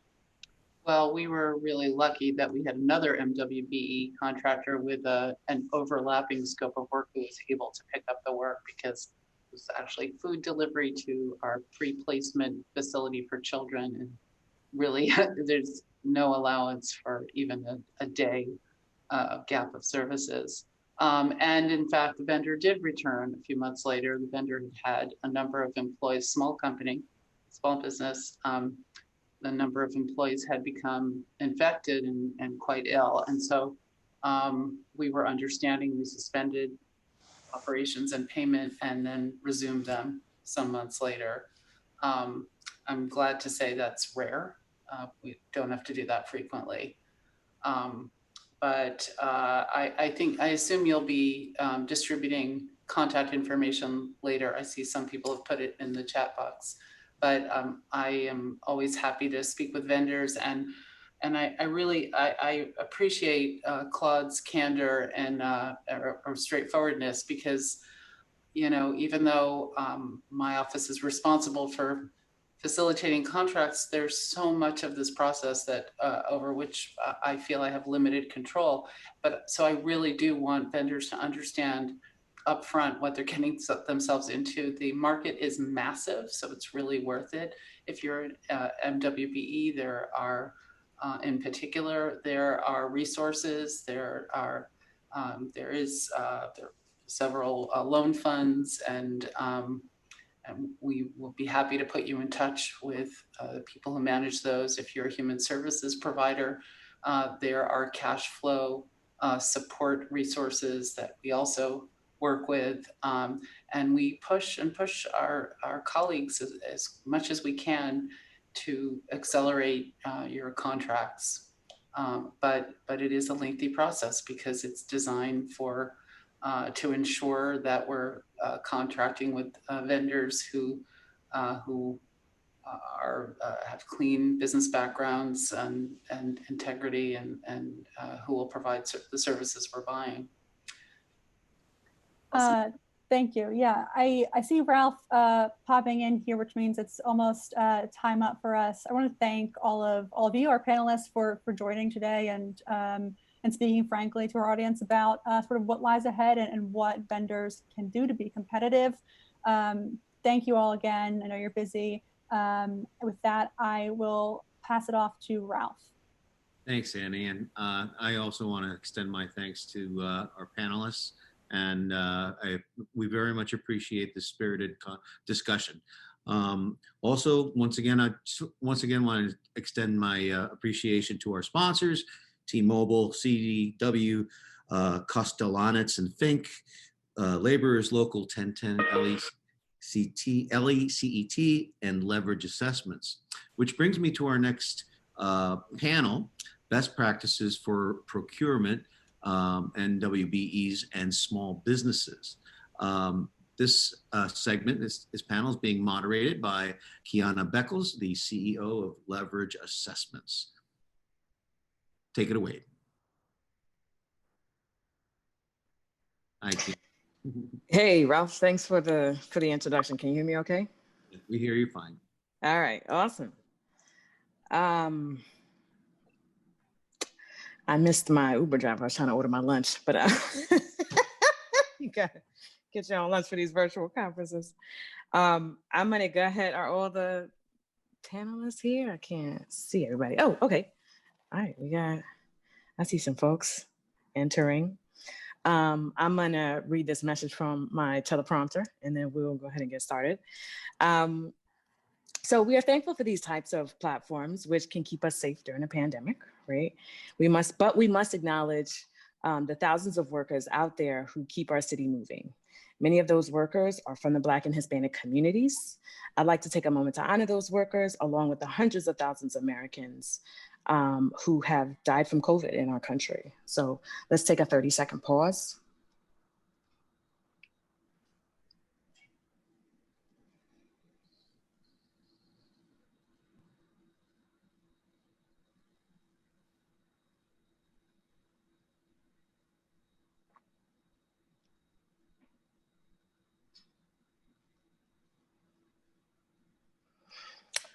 Okay, so I was glad to see the Best Practices for Procurement panel as a part of this virtual conference. I'm also going to take a moment to plug the upcoming 2020 MWBE Virtual Forum, which will take place December 2nd and December 4th. Hopefully someone will drop that registration link in the chat. It might be Sabrina, because I think that she's already dropping a lot of stuff in the chat. Normally we would all be organizing to get on a bus to go to Albany for this event, but this year we will conveniently be in our living rooms or wherever your virtual office may be. Also, if you're an agency and you have an opportunity to share with MWBEs, please drop that in the chat as well. Sabrina, you had also dropped a link for the NYS Opportunities ebook. So please share that as well. As those opportunities go into the chat, please copy and paste them, save them somewhere so that you can reference them later after the call. So I know that each of our bios and descriptions are in the program, so we won't take a ton of time with that, but let's just do a quick roll call. So I'll get it started. My name is Kyana Beckles, as Ralph said. I'm the CEO and founder of Leverage Assessments. I'm in the category of small minority-owned MWBE. I'm also the moderator of today's panel. So can each of you, we're gonna start just by each of you saying your name, your title, and how you would like to be addressed during the call. Let's start with you, Jonnel. Oh, hi, everybody. Jonnel, Doris. I'm Commissioner of Department of Small Business Services here in the city. We certify the MWBEs in the city and all, as well as provide resources for all small businesses, entrepreneurs, startups, everything from financial assistance to technical assistance, support services, whatever you may need as a small business. And as an MWBE, several programs also for MWBEs. Our agency manages about over 100 programs for small businesses and MWBEs in the city. And yeah, thank you. Happy to be here. Awesome. Thank you for joining us.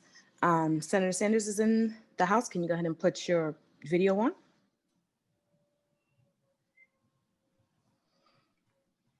It might just be me and you, Jonnel. I see that Assemblymember Bichotte is having some technical challenges. We were going to get started with Senator Sanders because I heard that he had to hop off a little early. That is true. He'll be joining us in a few minutes, okay? So okay, Kyana. All right, so we're gonna hang in, then we'll just talk to Jonnel. Because I'm sure he has a lot to say. Yeah, we just got word that the Assembly member is having issues joining, and they'll be on momentarily. I got you, no problem. I can see the messages coming in on the chat. All right, so Jonnel, we were talking about Passport earlier. We were talking about methodologies for consolidating procurement. And so it was great to see, the presentation from earlier, right, about Passport and about the progress that we've made. And I just want this to be a session where we can dream about consolidation. Having Passport and having everything uploaded into Passport is really great progress. Where can we go from there in terms of consolidating the bidding process, consolidating the pipeline, so that for MWBEs, we can get everything all in one place? Like, what could be the next step? Yeah, I do see our amazing champion in the state assembly and throughout New York, and I don't want to start answering that without us at least introducing her. Okay, yeah. Say hello. Hi, I am sorry. Technical difficulties, the digital divide. We're dealing with the digital divide. Yes, big one. No problem. We're just getting started. So go ahead and introduce yourself, please. Yeah. Oh, well, thank you so much. Good afternoon, Kyana. Our Commissioner, Jonnel, Doris. It's a pleasure to be here. I am Assemblymember Rodneyse Bichotte. I am the chair of the subcommittee of the Oversight of Minority and Women Business Enterprise in the State Assembly. I also cover the 42nd Assembly District in Central Brooklyn, which includes Flatbush, East Flatbush, Dickens Park, and Midwood. And I am also the chair of the Democratic Party. I certainly want to thank City and State for hosting this informative panel. And I also want to acknowledge my colleague, Senator Sanders, Commissioner Jonnel, Doris from the Small Business Services. And of course, I want to reiterate thanking our moderator, Kyana Beckles. Thank you so much for having me here today. Well, thank you for joining. Mm-hmm. So yes, yeah, we're happy. So the question posed about how do we consolidate these processes to make it easier for small businesses and MWBEs to participate in the city's procurement, the state's procurement, authorities' procurement processes. Yeah, I think from the city's perspective, the first thing I would say is that every contracting entity, be it the state or an authority and or the city, have rules that go along with those dollars that are just specific to those entities. So as the city, we do have a city council who works to put forth the bill, which is in the budget, and we then go through that process, and therefore our local laws, et cetera, mandate certain types of rules and regulations and requirements.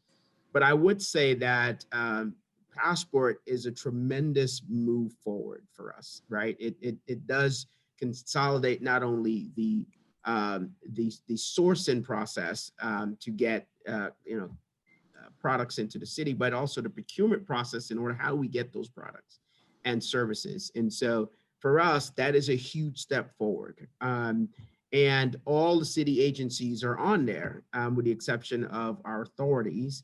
And I believe there's some movement about how do we streamline those processes as well. So yeah, I think the question about the various phases of Passport and what's coming will address some of the additional challenges, but everything from sourcing to identifying MWBEs to ensuring that the process is uniform and transparent, all that is aligned in Passport. And we spent an enormous amount of resources and time. And I want to really give a shout out to Dan Symon and his team over the years of building that. So there is a need for a bit more coordination, if I may, probably on the front end within our agencies and others about how do we communicate the opportunities, but how do we facilitate the transactions and all that. That's being done through Passport. I don't know if Senator Sanders, I see Senator Sanders here. Hi, Senator Sanders. Looks like it. How's it going all? Awesome. Great. Yes. I to answer that question, just wanted to piggyback on the commissioner. I think one of the things that we should look at is, and we've been trying to work on that, is consolidating our whole application process. And I think over the years, the state, different entities like the city, the state, the Port Authority, and other authorities have come together to do a reciprocity platform and application. So if I apply through the city, I will then don't have to apply through the different entities. And I think that's been working well.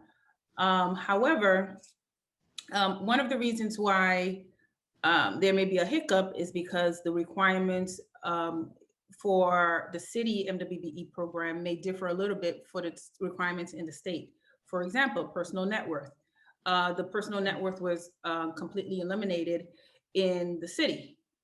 However, it's still not eliminated in the state, although we did make some progress to increase the personal net worth from a 3.5 million to 15 million as the floor.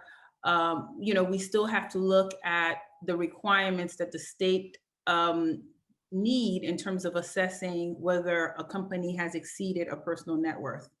And for many people who don't know that is when you're applying for a state MWBE certification, you cannot exceed a personal net worth, meaning that you cannot have net assets more than a threshold. And again, for years, 3.5 million was a very low threshold because in New York City, any property that you have is probably, more than 3 million.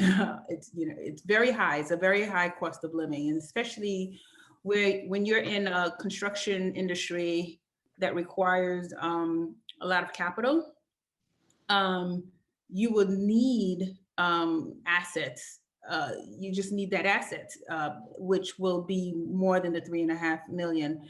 Similar to different industries like the financial services, typically someone who's managing, let's say $1 billion of assets, they have to show that their net assets is a certain, threshold to be successful. And most of the time, 3.5 million, you're going to surpass. And so you had a lot of different industries in the past that could not participate in the program because the program was saying, okay, you need to stay within a level.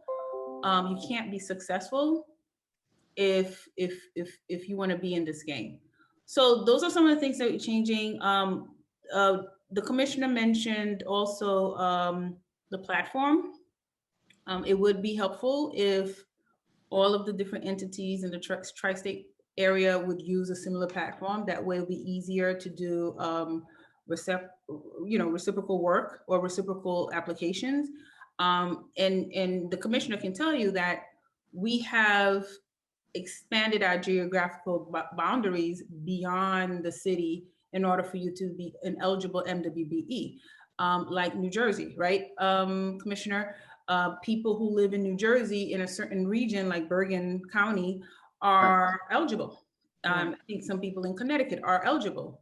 And again, having a platform in the tri-state area that's consistent with each other on a state and city level would certainly help.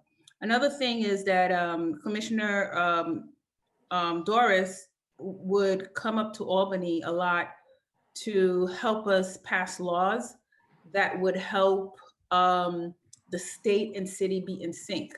For example, the 500 discretionary threshold.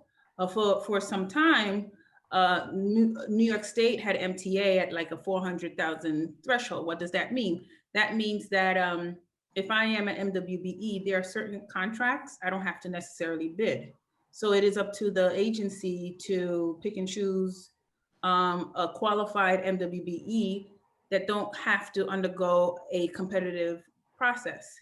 Well, the city didn't have that leverage. And so what we got together, we said, okay, let's the city and the state have the same leverage, because mostly the MWBP pools are both state and city certified. So that would help streamline processes and requirements in terms of expanding our opportunities. I don't know if Commissioner Doris, if you want to add on that, or Commissioner Sanders, but all three of us, we work together to make sure that we pass those bills.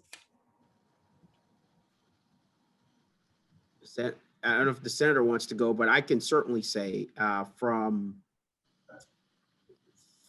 having the advantage of working at the state and then coming to the city and understanding there was such a vast difference between what the state MWBEs were afforded versus what the city MWBEs were afforded. And so it took us a couple years and several bills sponsored by these two amazing legislators here and champions for MWBEs to really get us to somewhat be on par. We're not all the way there yet, but a lot of our, we didn't have, for instance, the best value provision, which is something that says we're not looking at just cost, we're looking at other things and your MWBE status to give you credit on a procurement to really fight against the disparities and discrimination that we've seen proven by our disparity studies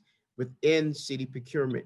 And so, we needed to go to Albany to get that change. We got it, thanks to our legislators. We had to go to get our change, as the assembly member mentioned, for the discretionary spend. Imagine, we were at $20,000 when I came to the city. Can you imagine? $20,000. What am I supposed to do with that? What is an MWBE supposed to do with that? Absolutely nothing. When it cost about $20,000 to $30,000 to actually bid on some of these contracts, right? Yes. And so when you think about that, we needed to go there and change. We got a first crack at it to 150, and then thank God we were able to get it up to $500,000, and we're so excited about that. And that's really a game changer for City MWBE. So much thanks to our legislators, and I would not ever stop thanking them for their diligence and pushing it through at the state level just to bring us on par. And it was a lot of work. We did a lot of rallying, rah-rah down the halls for years, just pushing. But that advocacy paid off. You know why? Because, our utilization, we hit for the first time last year, 30%. And then in the first 3 quarters, the last quarter, because of COVID, went down a bit. I think we're just under 30%. So we're almost there. So, we couldn't have gotten there without these huge policy changes. Sure, absolutely. And what you mentioned, Assembly Member, about changing the net worth cap, I think has to do with a long conversation about whether these programs are for MWBEs or are for small businesses, or what that mix is, or whether they're for small MWBEs, and basically who that program is intended to serve. But I want to take a moment to acknowledge Senator Sanders, because I know that, do you still have a time constraint? How long do we have you with us today? If I can spare you 10 minutes, I'd be doing well. Well, because I know that there are some initiatives coming out of your office that you'd like to share with us, and I'd certainly like to hear them. Well, then I certainly will, Ms. Beckles. It's a pleasure to see you, the commissioner, and my colleague in government and out of government, the assembly member. It is a joy. That the secret to all of this is, Ms. Beckles, is working with such great people, such as the two that you have on the line.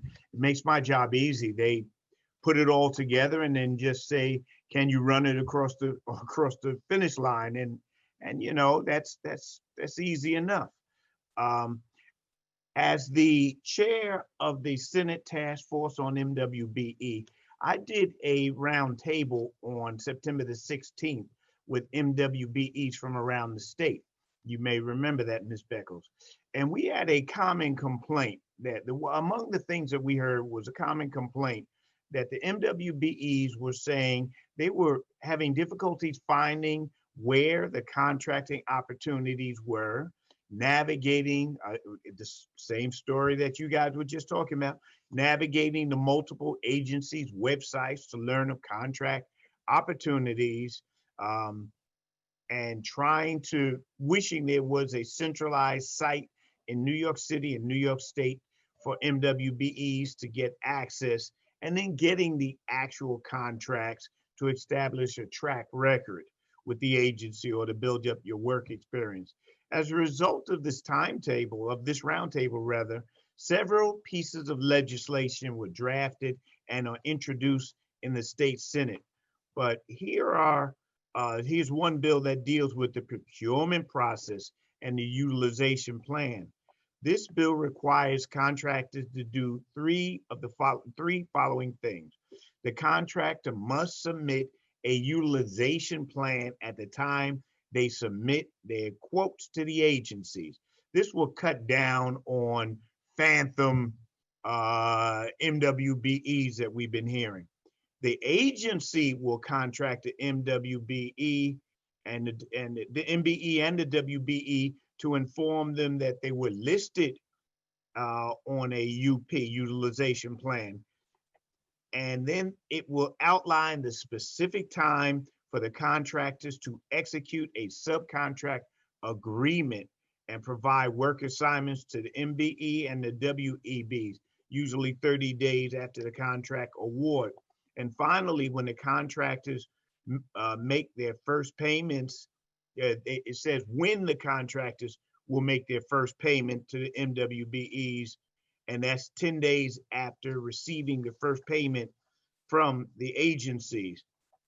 Another thing that we saw was that the MWBEs need funding and grants to perform these contracts. And finally, and most urgently, we are discussing a sign-on letter to the governor to use some of the unspent CARE Act funds.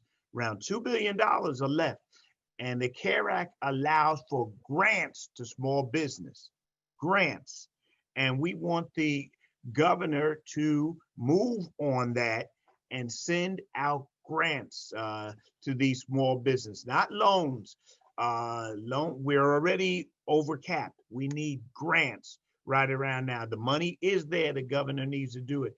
I'd encourage everyone to sign on to that letter, whether it be city agencies, whether it be fellow people in government. And if you are an MWBE that I'm speaking to, you need to get to your legislators and say, have they signed on? We have some more stuff, but time is not my friend, and I want to see if there's any questions, but now's the time for a commercial. I'm doing an MWBE meeting tomorrow from 11 to 1. My name is Senator James Sanders Jr., and if you want more information, go to my Zoom. We're all Zooming and deal with that. If there are any questions, let me see if I can't deal with them. The easy ones, please send to me. The harder ones, send to the Assemblywoman. She loves the toughest ones, loves them. The harder, the better, she always says. Well, thank you so much. We certainly appreciate the information about the grants. And Ivan, if you can post, if there's a letter that we can all sign, please do post that information in the chat. And then any questions, I mean, we can if you have to leave us, we can continue to talk about you after you're gone. And we can continue to talk about your initiatives. Yeah. And I'm sure that perhaps Ivan or someone else from your office can also post information about the MWBE Roundtable if there's still more space to participate in that event tomorrow. I thank you, and I look forward to listening to the rest of the conversation. But again, if it's easy and complimentary, please get it to me. And if it's really tough and makes a person not look as good, the Assemblywoman is perfect for that type of stuff. She's perfect. Always make the women do all the work. Okay. But thank you again. And we certainly did speak about getting grants out there to MWBEs, particularly small MWBEs that are out there currently struggling in the midst of the pandemic. I know that those of us who, for instance, I'm in the professional services industry, so I generally do work from home, and I generally am sitting at a computer, but many business owners are out still hustling. We have folks that are in construction. We have business owners that are still sort of half operating hair salons where they can only either cut one person at a time or two people at a time. And then we're asking them to not only take on a loan, but also like apply for that loan and do, 20 pages of paperwork overnight. And so the more easily accessible we can make aid and get it to MWBEs faster, I think the more effective it'll be. Thank you, Kyana. So you're right about that. I think we've had some difficulties with processing, and again, Commissioner Doris is definitely going to talk about what they're doing on the city level. And we're hoping that the state level can adopt some of the models that Small Business Services in the city has rolled out to expedite the process. But I see on the question and answers on Zoom that people are asking, is there a way that we can expedite the process, especially during the pandemic, where it's just very difficult? Just as it is difficult for many of the business owners, it's been a little bit challenging for the state employees, as some people left, some people are transitioning, things had to turn around because the focus had to be necessarily, help making sure that people are healthy.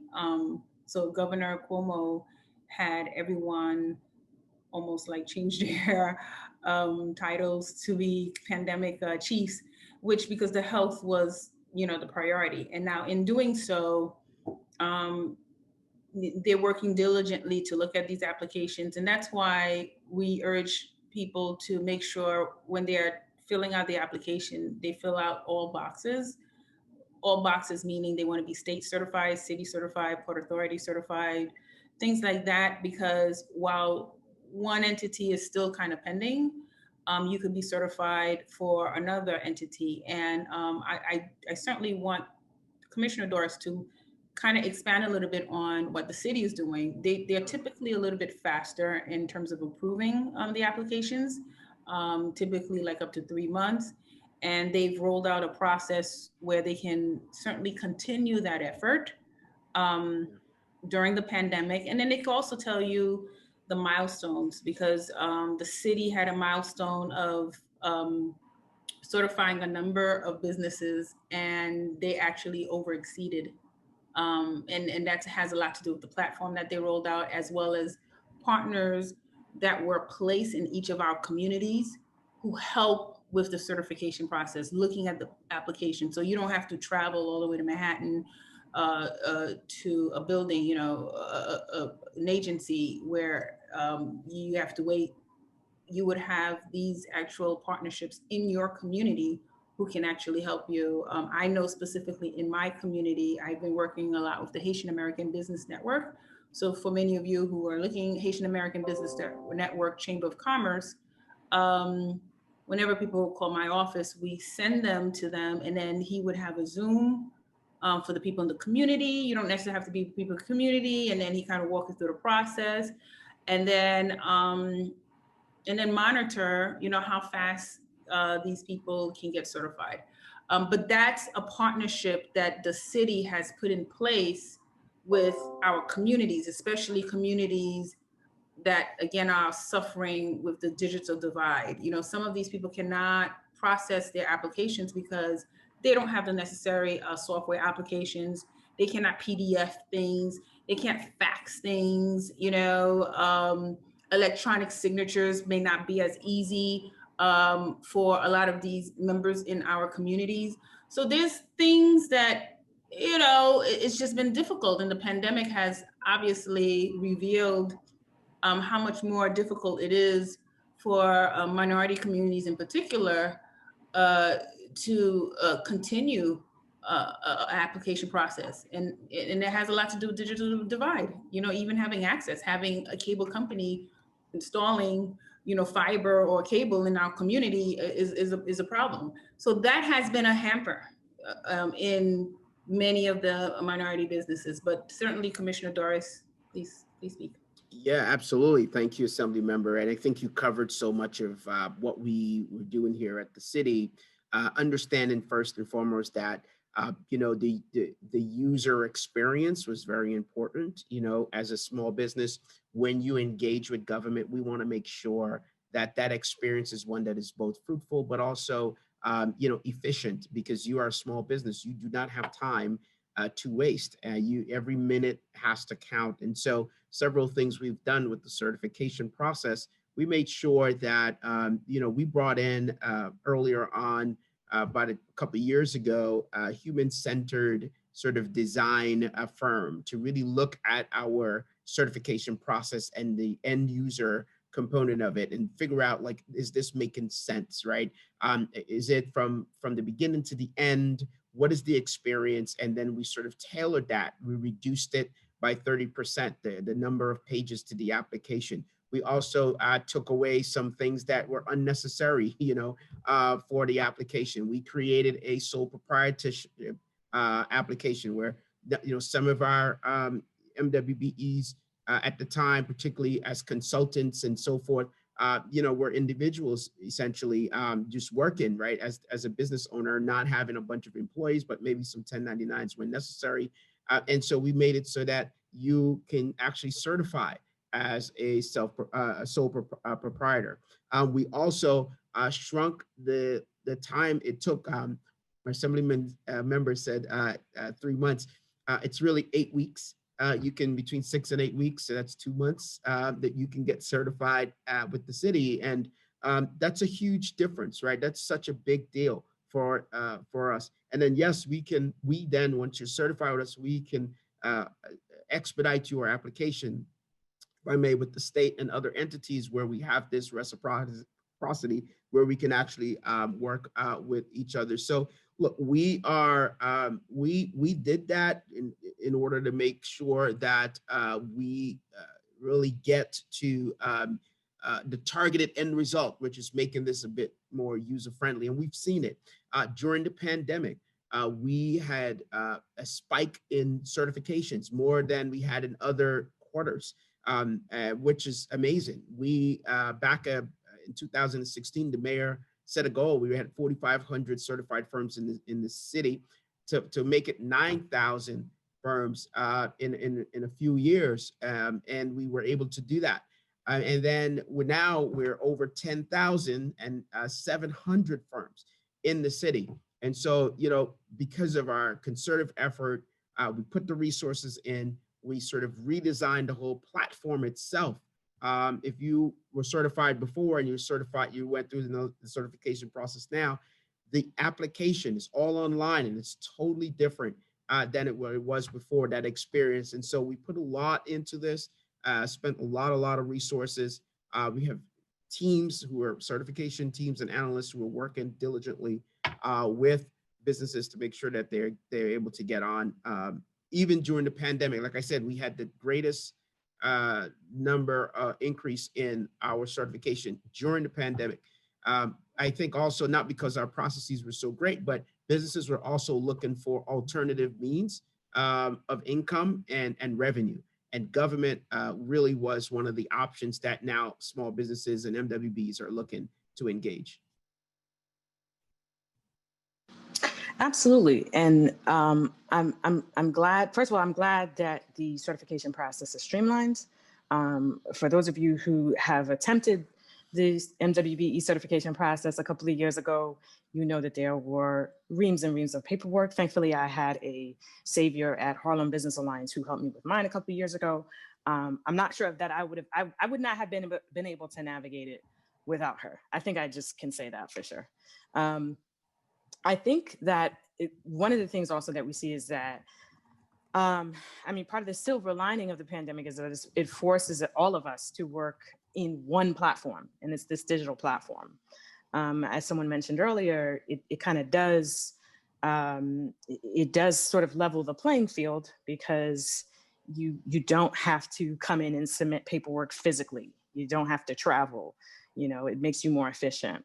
But the other thing that you mentioned about people looking for other sources of income, I think is a really important piece, because what I've noticed is that we focus on the certification numbers, but the purpose of certification really is about getting firms to be able to do business, right? People want to be able to close a contract.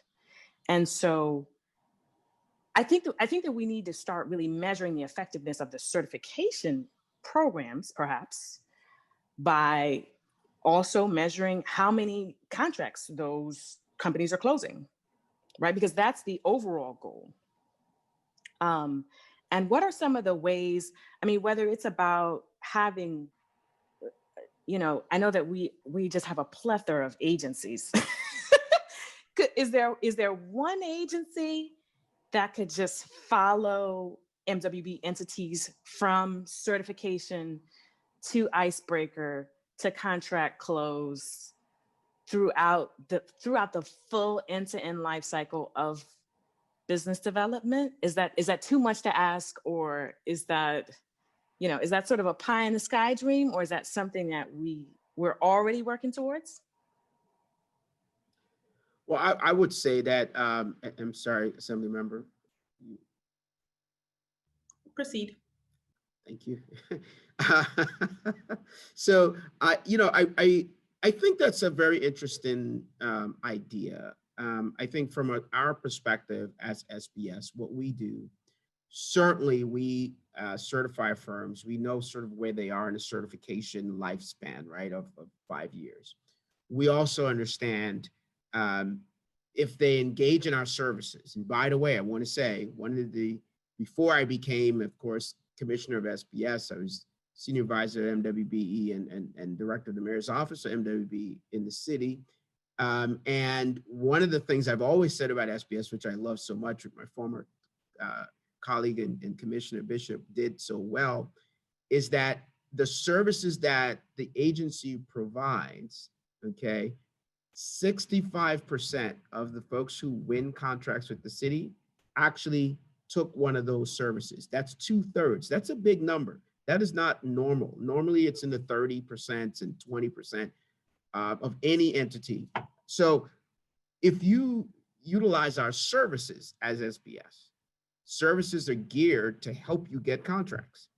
And the more people utilize our services, the more contracts they get. So, when we look at contract winners and we look at folks who utilize our services could be, how do our sell into government workshop? That's one service. How do you sell to government? What do you need to do to sell to government? Secondly, another service, if you are bidding on a contract, we help to make sure that all the I's are dotted, all the T's are actually crossed. And we make sure that you won't be disqualified for submitting an incomplete bid. We do that. All of this is free of service. When you win a contract and you don't have money, the city has a contract finance program that says that you can get, even in your bid, you can submit it. You can get up to $1 million on an annualized basis at $500,000 a pop at 3%. And by the way, during the COVID crisis, we zeroed it out to 0% interest on your loan. That's a service that we provide. If you are an MWBE and you want to, learn about, how to get bonded, or am I bond ready? We have a whole bond readiness program. And I can keep going on. We have 100 programs here at SBS. But when you think about all of that in concert with, connecting you, buyer services, connecting you to our agencies, making sure that the buyers are knowing who you are, and we making sure that there's a connection there. I think it's so critical for MWBs to know that these resources are there and available. So to help you win contracts, right? And if you win a contract, to give you resources to actually execute on that contract. And before I end, the one thing that I always remind people, we hear a lot about MWBE capacity, which is a challenge in some regard. but MWBEs perform on contracts at a very, very high rate. They, because as a small business, you do not have a lot of chances, right? I mean, in your mind, you're always thinking, this might be my chance. And if I mess this up, that's it.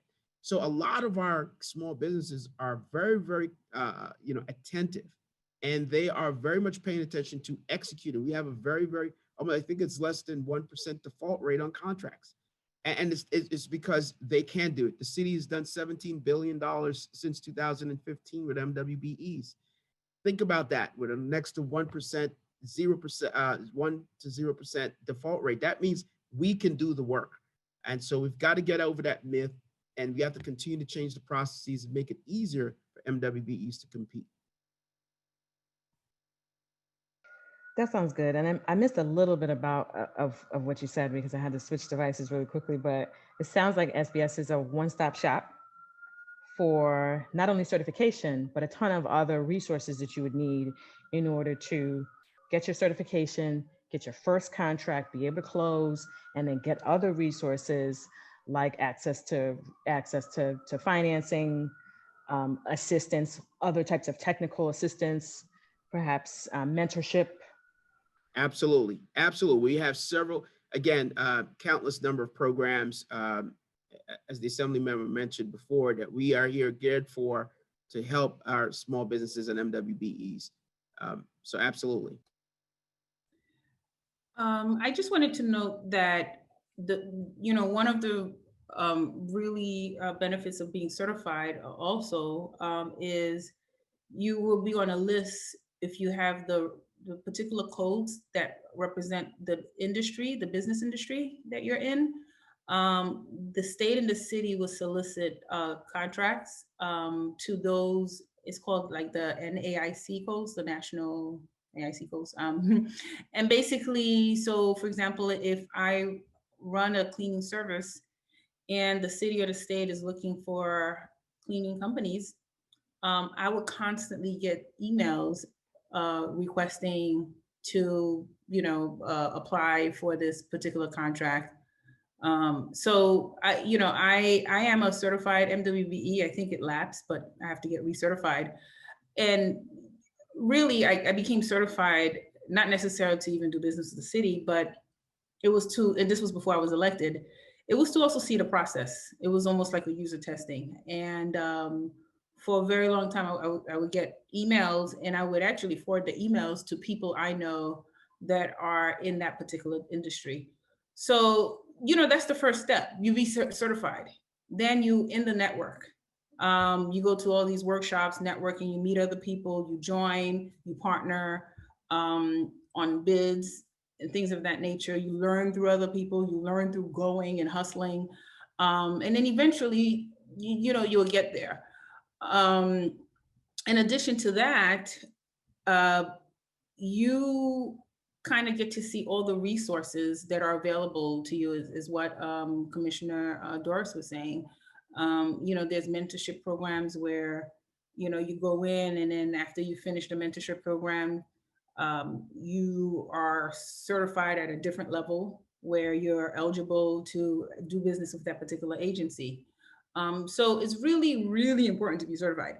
Now, there is a gap between when you're certified doesn't necessarily mean that you're going to get a contract. And when you get a contract doesn't necessarily mean you're going to get paid. And these are things that we're working on to make sure that it's aligned, one-on-one ratio as much as possible. So if you do get a contract, sometimes it's very difficult to measure whether the person got paid, because it could be a multi-year contract. You could be a subcontractor. You started with a prime contractor, and then all of a sudden they kicked you out. I mean, there's all of these things that we got to look at. We're like, oh, hey, we awarded $20 million of contracts, but how many of these contracts were actually paid? And how long does it take to get paid? Is it 3 years, 4 years? And I think that's been the gap. And it's just very complex. It's complex. We put in laws in place so that a prime contractor, if they start with an MWBE, for the purpose of getting that contract, because sometimes it's required that you need like a certain percentage of your total portfolio to be a subcontracted to, you know, a minority or women-owned business. If during that cycle, the life cycle of the contract, that person, that MWBE falls off, then that's a problem. That's a problem because that particular prime contractor technically should not be eligible, because that's a promise that they made. Obviously there's waivers, but there's, you know, little tricks and loopholes that have allowed a lot of these big corporations to get by without fulfilling their duties in terms of subcontracting to a minority and women. And so that's where, you know, folks like myself and Senator Sanders come in to write legislation to make sure that there's a transparency process, especially in the waiver. We did put that in the Article 15. If a company decides to say, hey, I can't find any Black person or any Asian person or Latino person, or I can't find any woman, can I get a waiver? You know, we have a law now, well, you can get a waiver because if there's no one in that particular field within those demographics, you can get a waiver. But you need to prove to us that you did a fair and full effort in finding, you know, diligent, full effort of finding a person who fit those demographics, who are MWBEs in that particular industry. And you have to prove that. So the burden of proof is on the prime contractor. And you know, and there's opportunities for the prime contractor to hire MWBEs to help them find those people. You know, some companies are just very disconnected with community-based companies, or companies that are women-owned, or companies that are minority-owned. You know, they've been very comfortable for just getting by for years. But we know you can't continue to get by if the majority of the dollars, the billions of dollars that are coming into the pot are on the backs of minority and women. So, you know, so everybody has a role to play. We can't be greedy. We have to share. Very often there's lawsuits against, you know, the program because they, you know, people feel that there's reverse racism, you know, reverse racism on a 5% goal or a 10% goal or a 20% goal. And, you know, we constantly have to combat that theory constitutionally, okay? We're always talking about the 14th Amendment. We're always talking about the 5th Amendment. So there's a lot of things that we're working on to make sure that we do close the gap, but we can only close the gap if you are certified. And you know, SBS and ESD are doing everything that they can to make sure that the very many minority and women-owned businesses are prepared to be part of that pool so that they can pick. And then, as Commissioner Doris mentioned, now, once you're certified, now we want you to be equipped to do the job. We want you to be equipped to not do only a $10,000 or $20,000 job.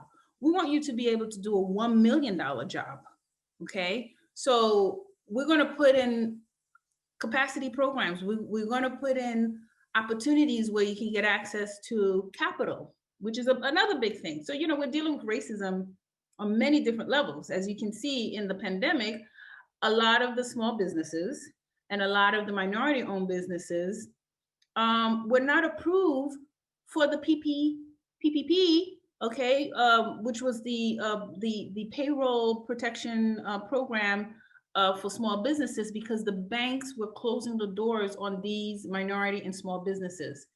And Congress had to come back and say, okay, we can't, you know, give billions and trillions of dollars to businesses, and then we're just forgetting about the small businesses that really make up our middle class economy.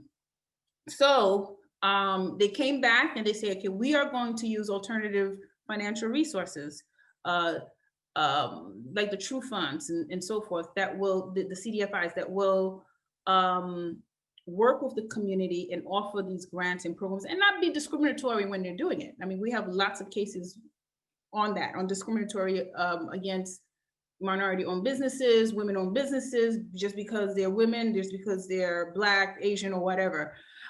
So even on that front, on capacity, we've been having issues with that. And so closing the gap means a lot. It means certification. I call it the 3 C's.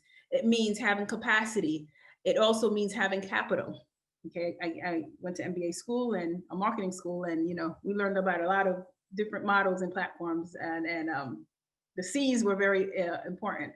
And again, our role is to put in place legislation that will help address these different levels. And I'm seeing questions about the process of certification. And probably this is something that Commissioner Doris can address, but we have been dealing with challenges already. With the pandemic, there's another layer of challenges, especially with the certification process. Is there a way that we can shorten the period? For example, like the 1-year period, you need to be in business for a year in order to be required to apply for a certification. Is both the city and the state are doing something to shorten the period? Because people need to eat, people need to build their businesses. That's A. And there are some who have been certified and now they're going through the whole process of being recertification. What has happened to the fast track? There's a fast track program where you don't necessarily have to go through the 8-week, I guess was SBS, the 8-week of assessing. On the state level, it's a longer period of time. It probably takes a whole year. What is the fast track program that in place, especially now during the pandemic, for these businesses who are already certified? So, we're trying to find a way to address some of these things. And what we want to do, we want to expedite the process for a lot of these small businesses. A lot of people lost their jobs. A lot of people lost their businesses. A lot of them had to turn around and think of a new model, a digital model, okay? I cannot afford a brick and mortar business, okay? Things have to be done remote. How can I provide a service to people? If I have a restaurant, how could I get on a platform where I can afford to deliver food to people or deliver food to places of need? We have a big homeless issue going on in New York City. How can I turn around what I do to still allow me to employ my workers, feed my family, and still build the economy in our community? So, these are things that are certainly very important. And I have to say, in my community, I've been hit hard because it's been red zone. And every single small business in parts of my community have been shut down. Very unfair. We understand the health crisis is number one, but it's very unfair because literally we basically eradicated money in that particular community. And so that was a problem. So, Commissioner. Well, preach. Look, that was a lot and all of it needed to be said. But as you state, I mean, everything that you said was absolutely more than correct. I'll piggyback on the last piece, which is why on Senator Sanders' last MWBE forum, I specifically spoke about grants. Because especially if you're in a zone where people are getting shut down, people just need grant money. And it's the type of that's the type of emergency situation that a lot of our neighborhoods are in. But I see Ralph jumping back up, so I'm assuming that we have maybe 9 or so minutes left. Is that right? Yeah, we have plenty of time. If we have any other questions that we want to throw in there. So what I wanted to say was, what are some of the ways that you all, and I think the fact also that you have gone through the MWBE certification process in terms of doing the user testing, I think that that's amazing. And I think that can go a long way in terms of bridging the divide between the government community and the business community? And what are some of the other ways that both of you also collect information, collect user feedback from the business community? If you have those groups, please share them. Maybe Sabrina and Samantha and everyone else can share them on the chat so that we can join these groups. As it pertains to getting feedback from small businesses and MWB, so the mayor has an advisory council, which both the assembly member and the senator sits on, and we've been on that for many years. And I've got to say, a lot of the changes we've made in our procurement rules, our processes, our procedures, because ultimately, and I hate to say this, but it is a very arduous and boring task to even talk about some of this stuff, because it is so meticulous, and you've got books this thick with rules and regs and all for, you know, to stay away fraud and all these other things. But that was from a different time. You know, times have changed. There's so many ways that we can do things faster, quicker, easier, more efficient. And I think that's what the city is trying to do. And certainly I know our colleagues at the state are trying to do as well. I think everybody's got the sort of the right mindset here. So we do have the mayor's advisory council. The mayor also during the pandemic set up a small business sector advisory council, who also we get input in from.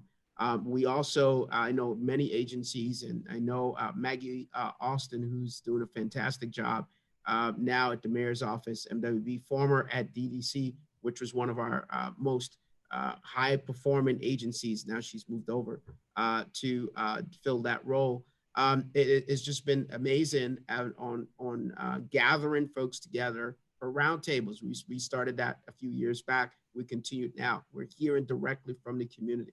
And then also something that the mayor passed and signed an executive order a few months ago, EO 59.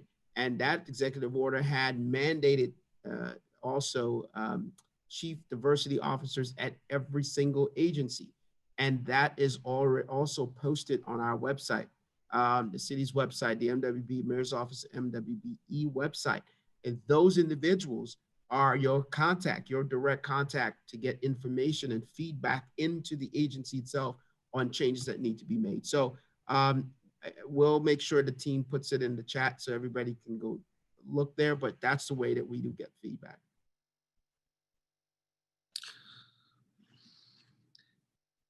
Awesome. We have a question that jumped in there while the commissioner was speaking. See that are these services supports only available to businesses with a New York City address? No. As the assembly member mentioned, we have 13 counties and that we do support in our MWBE program here at the city. You know, we have Nassau, we have Suffolk, we have Putnam, Rockland, Westchester, I believe, Hudson, Passaic, Bergen.